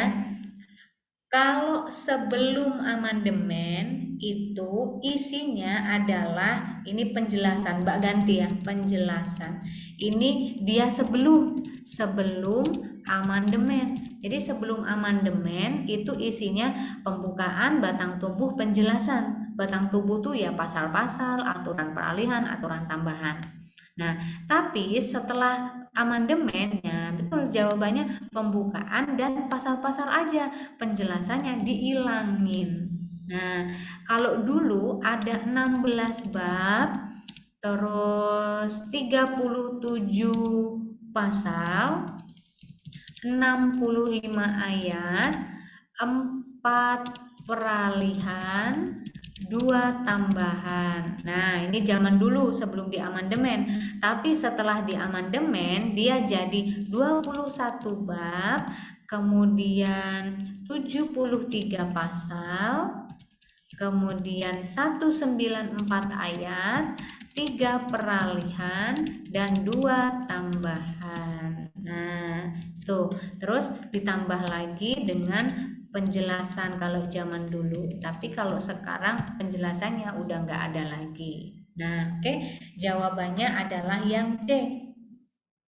Nih, nomor 28. Implementasi pilar kebangsaan memiliki tujuan untuk mewujudkan. Nah, tapi sebelum kamu jawab, sambil kamu jawab ya, pilar kebangsaan itu ada apa aja, Mbak? Ada Pancasila, UUD 45, NKRI, dan Bhinneka Tunggal Ika. Nah, ini namanya pilar kebangsaan. Nah, jadi implementasi pilar kebangsaan memiliki tujuan untuk mewujudkan apa kira-kira, Dek?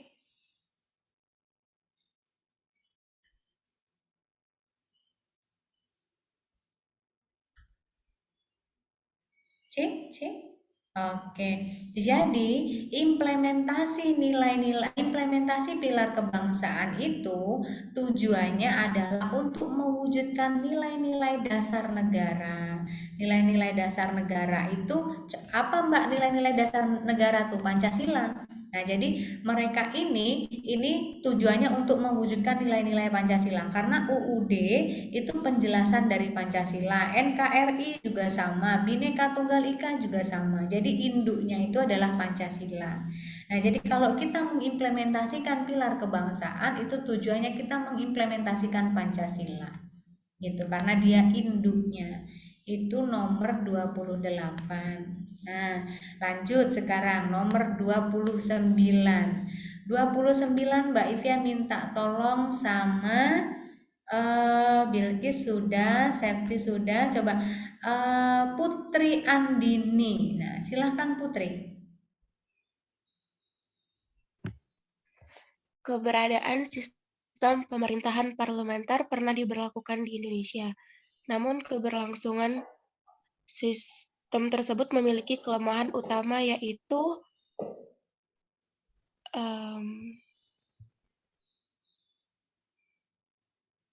apa nih jawabannya? Makasih Putri udah dibaca soalnya.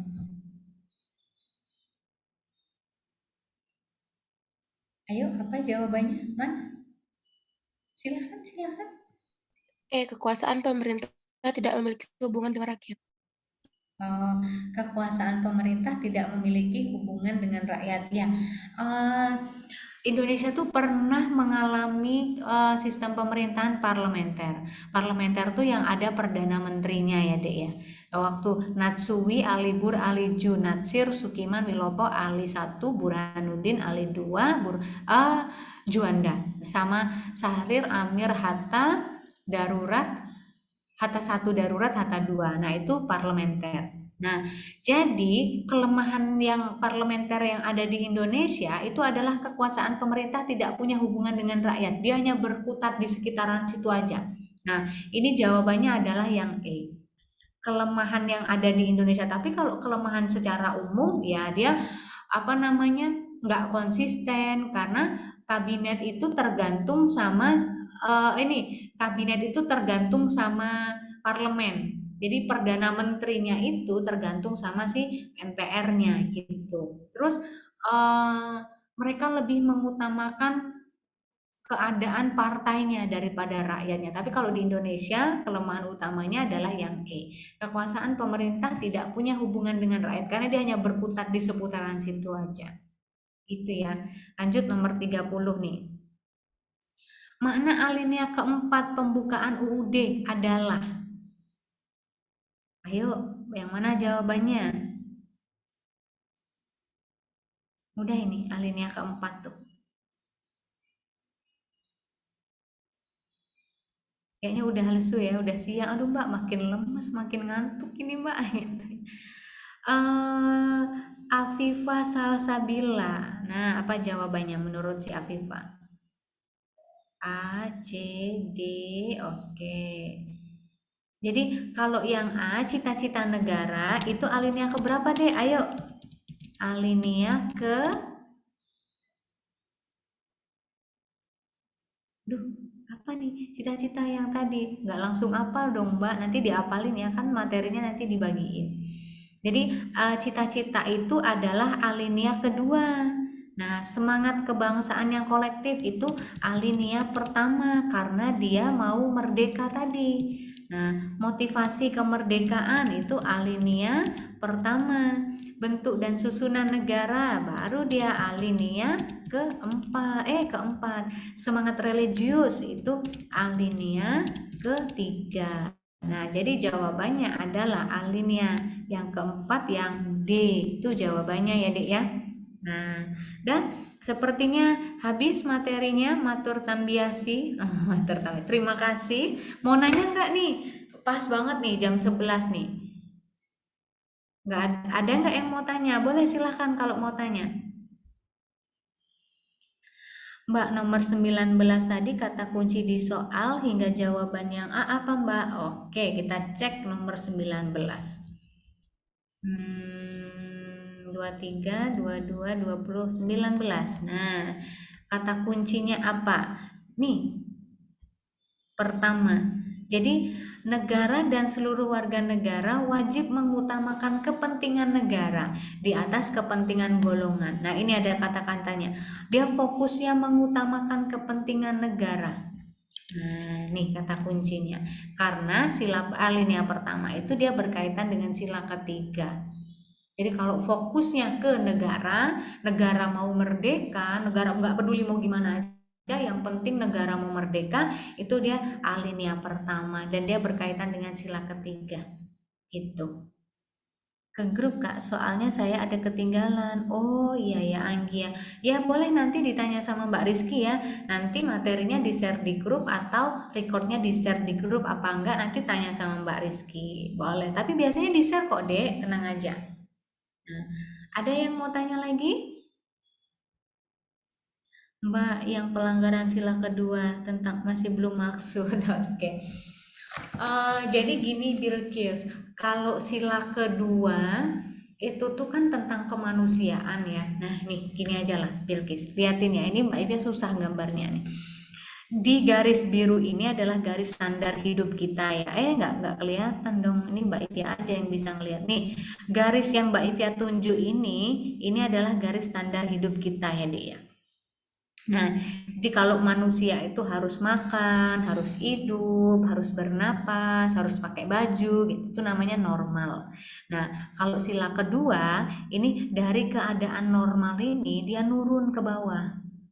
Atau dari bawah dia menjadi normal, itu namanya sila kedua. Contohnya Bilqis nih sehat-sehat, tiba-tiba Andini datang nampar Bilqis, kan tadinya sehat bahagia nampar jadi sakit kan. Nah berarti tuh nurun keadaannya, berarti itu pelanggaran sila kedua. Orang hidup enak-enak dibunuh, nah berarti dia nurun kan, itu sila kedua.